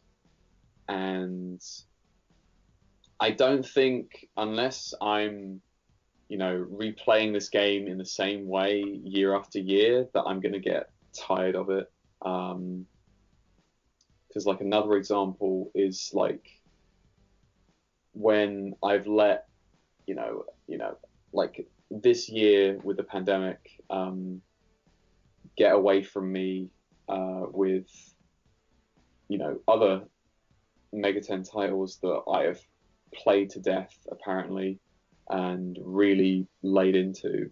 I still want to go back to SMT4 to resume my 6th playthrough, despite going through all 4 endings. like the gameplay, the story, characters are all incredibly solid, and like when I come back to a game later on that I really love in this way, I'm rehearing like voice lines and going through boss fights that are familiar, but at the same time, I haven't been playing this game for like so long since the last time I picked it up, where it's like it's still fresh. It's still fresh despite the fact that I've completed it. If you know what I mean. Oh yeah, exactly. Well, how about we get some questions out of the way, and then we wrap this definitely not an hour-long show up. Let's go for it. All right, so chugga. First question comes from Discord. This is by Jagingus. Says Rido HD collection when, and I kind of talked about this recently when I was streaming with Kat. I want to know your question. Do you think a Rido HD collection should be next? Like, if you had to pick, do you want Rido first or DDS? I think it would be in line with the fact that Maniacs was the default version for remastered Nocturne to do Rido's games first. Personally, I want to see DDS because I think it's just it's its own unique IP within the sphere of SMT, and like I love the outfits, the demon transformation design, stuff like that. Where I definitely want it first, but also, yeah, it seems more likely that they do Rido treatment first. I would say I think you have to do DDS just because, as much as I love the Rido Devil Summoner games, they play so differently. Like, I can put someone down who's played SMT 4 and 3 with DDS and be like, oh, cool, I get it. But True. Rido is going to have a bit of a learning curve that not everyone is a fan of, so that's a bit of a harder sell. So I think DDS just for that reason. But this kind of goes into our next question that I'd be really curious what you think. This is from Shin. What would you prefer? A new entry in a SMT spin-off, so like Devil Summoner, Devil Survivor, stuff like that, or an entirely new spin-off of SMT?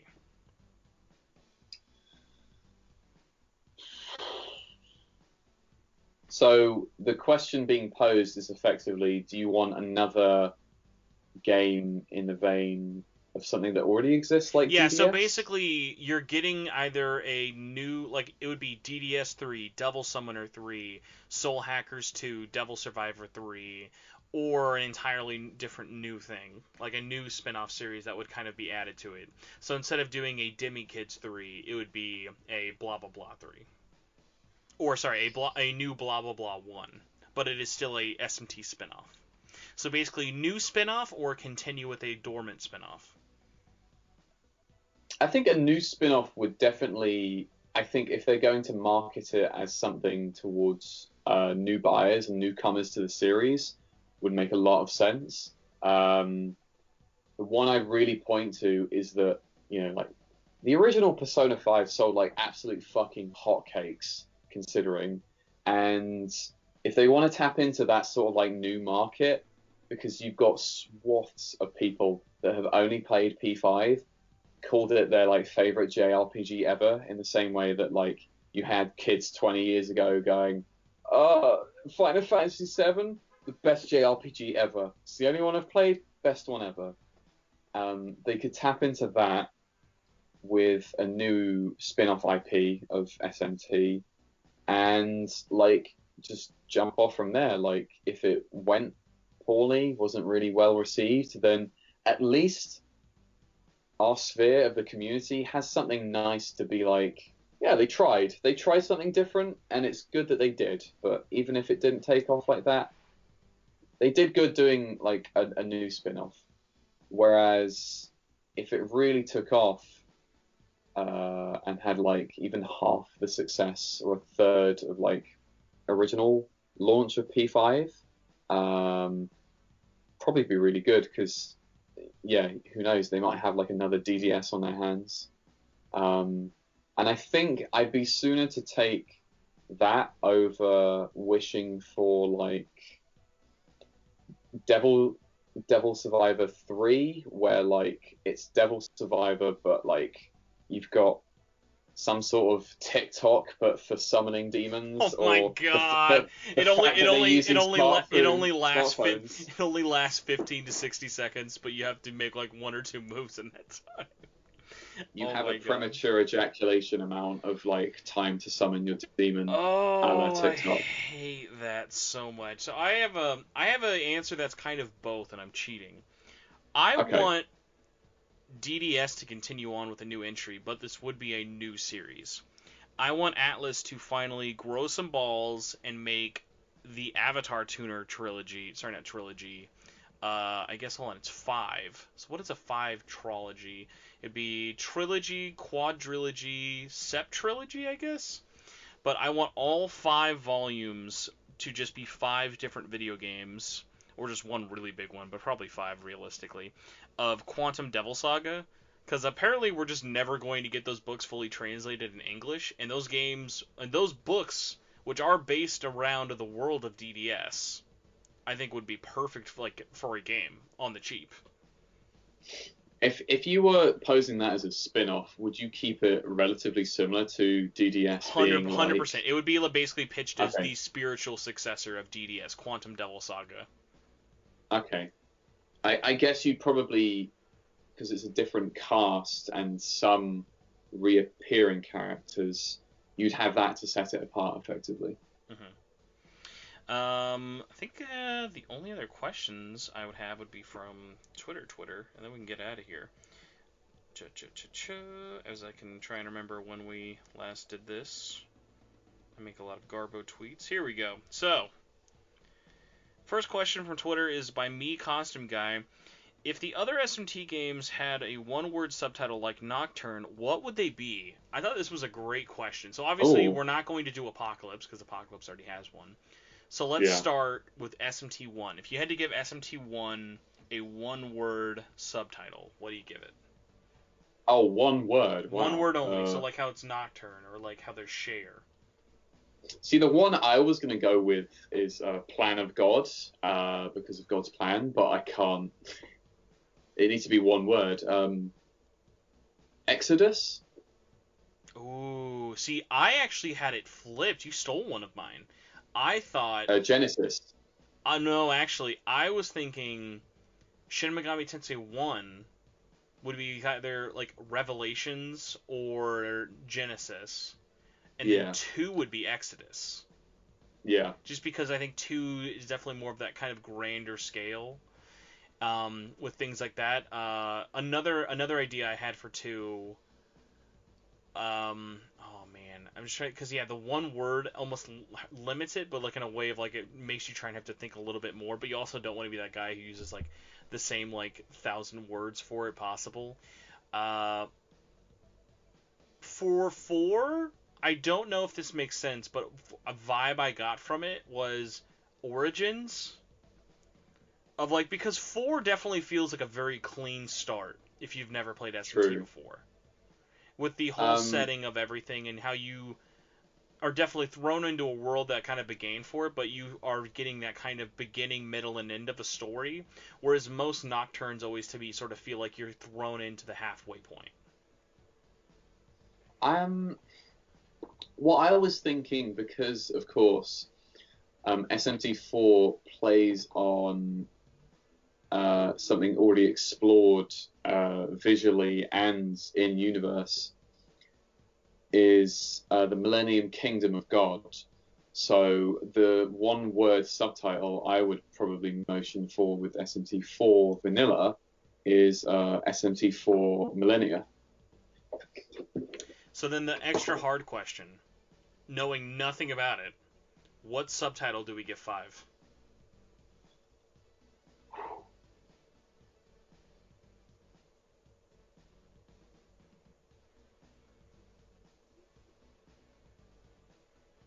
That's a real question. Because it's just so it's just so nebulous.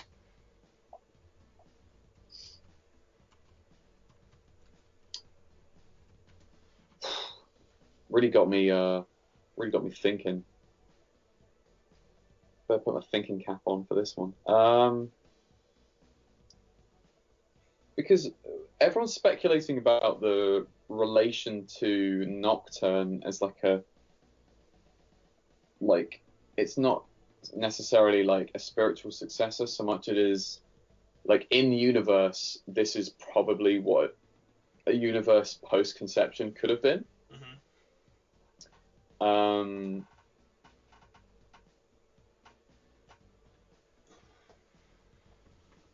And like I think from the trailer as well, the protagonist is in a position where like, you know, he's commuting to school and there's everyone around him, and yet the conception sort of happens in this way, similar.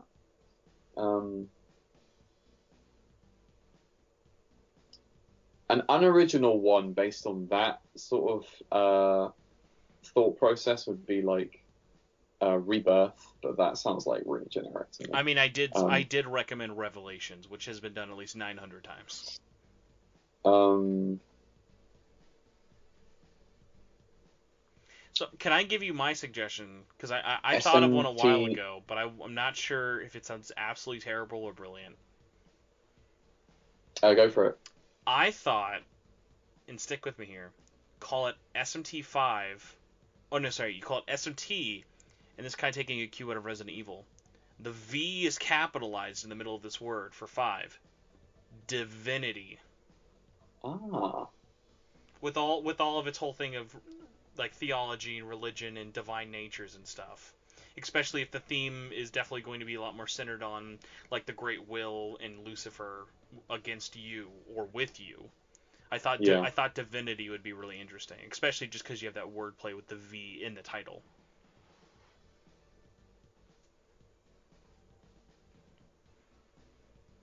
Yeah, I had another one on the top of my head, but it's wisped away from me.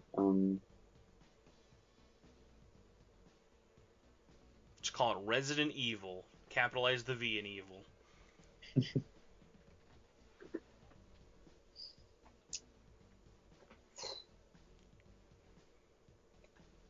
Apart from my shitty, very original Rebirth one, I mean, Rebirth could definitely work for it too. I mean, hell, I was almost surprised they didn't use it for Final. I know in the West they didn't think it would make sense. I really think Final is a way better subtitle than Apocalypse. I think Apocalypse sounds so generic. Yeah, that's one of those localizing boo-boos. It's like, I'm sorry, what SMT game was not apocalyptic before this? Did we need to preface it? Yeah. I will say also on that side, Deep Strange Journey, 1,000 times cooler than Strange Journey Redux. Yeah. Because DSJ sounds like you're watching a sci-fi show at like 3 a.m, whereas SJR sounds like you're reading a weird book. Social justice retribution. Shin Megami Tensei 5 Retribution. Revengeance. That's where the V comes in. Retribution vengeance. If we ever get another game that is not related to Revengeance that uses that word, I really hope like someone sues. Like, no, we own the word Revengeance. You can't use it. Actually, that might be one for SMT5 because it's probably going to really lay into like the blasted or like desert state that's similar to the conception, but it's not the conception itself. So maybe as like a vengeful fury of God, is SMT5 vengeful?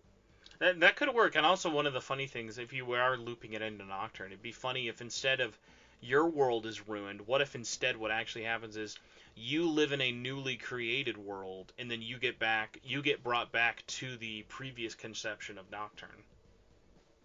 No. Like, your world still exists, but you've been sent back into the original world. Because that one didn't go anywhere. Yeah. Like, when you're still in that, like, spherical world, like, it might not have gone anywhere.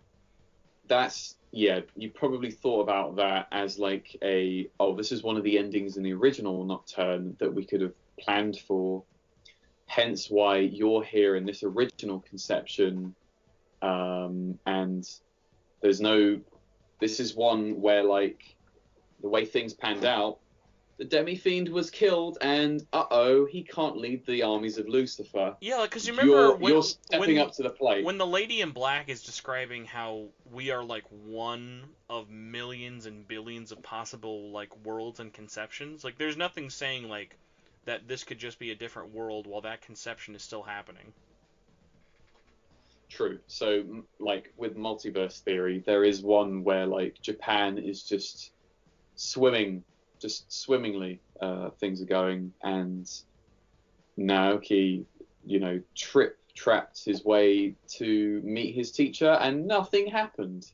Hikawa did not bring about the end of the fucking world. Hikawa just became an Esquire writer. He just writes columns every day.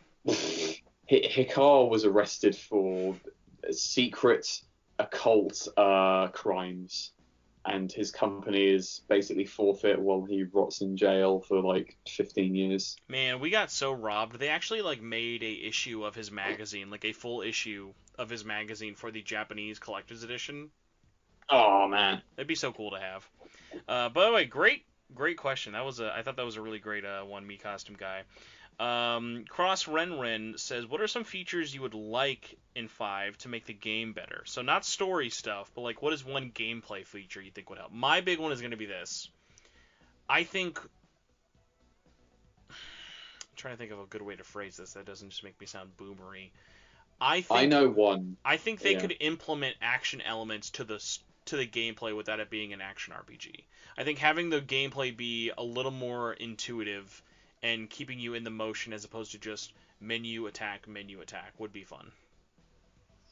Perhaps if there's like a timer, or there's something along the lines of like, not necessarily rhythm game, but something as an in-between of like Xenoblade's combat system, where there's automatic attacks and then you choose spells, like arts, that are more powerful, but like do different stuff. To just I was 110% thinking Xenoblade when I was thinking of that. Yeah, I think gameplay-wise, in the way that I really love that in old RPGs, and especially SMT, Devil Summoner and stuff, you go really in depth with like each piece of equipment is on your different body part. It has different effects. You can have different sets. There's some that match and give you a bonus, like in, I think it's Soul Hackers that happens. Stuff like that. I think they should go one step further in something I think I discussed with a friend of mine, and honestly lay into stuff that's been dabbled with DDS and Avatar Tuner, is that you'll have equipment in the same vein as like Strange Journey or one of the traditional dungeon crawl heavy SMTs. But like, what I'd really love if there's like, you could have a demon hand or like a robot arm, or that your comp is like integrated into your arm. So it's not just like a smartphone that you have sitting on top of like a shell that you put it into. Oh my god! The last thing I want is like the cell phone summoning ever again. Like I that went from like kind of being clever, which is funny because even Nocturne, as primitive as their like flip phones were, like even that I'm like, oh my god, I like don't want, like I do want that kind of original, like I want like almost body horror with it, of like I want it to just be like not something that's like just clean aesthetic look, like, because I always like the messiness of SMT. Like I would want it to almost kind of be like almost like horror-esque, like in a like not specifically thinking like what they wanted to do with like SMT3 with like Videodrome, but like I think different aspects of it, of like maybe it involves like a form like or an action or like a sacrifice to actually use, of like even something as simple as like drawing blood from your body to summon a demon, like making a actual sacrifice to make a demon summoning happen. Yeah, or they could flavor it as instead of magnetite in this universe, we use Magatsi because it is like a life force. So you give life to summon life and stuff like that. I'm just really a a sucker for like, you know, enhanced body parts and like integrating it into armor systems, stuff like that. Because like, you know, I love those like sort of designs and looks. You know, I believe one of the best Far Cry games is Blood Dragon, just because like you're a fucking robot, man. You're cyborg. I am weirdly excited for 6. I don't know if it's because of Giancarlo Esposito, but I'm weirdly excited for 6. I hope that game is good. I would hope that one is like different, but you know, at the end of the day, it's Ubisoft, so they bank on like stuff that's familiar enough. True. So we got a final question. It does look good though. Megidomon. If Atlas announces an HD remaster, will they be sold like for whatever duology is next? Will it be a double pack or sold separately like Nocturne? I think they have got to know after those poor sales that Nocturne has had in the West, you can't get away for you can't sell this for $50 and expect it to sell decent. Like Yeah. SMT coming to Steam should be huge. It like never charted. It never charted in sales for retail. It's never charted even for like Steam on launch sales. So unless this thing has a crazy long life in terms of like sales with like summer discounts, I think that I hope they learn you can do maybe 50 for both, but just do 40. I feel like 40 is such a sweet spot, especially for double packs.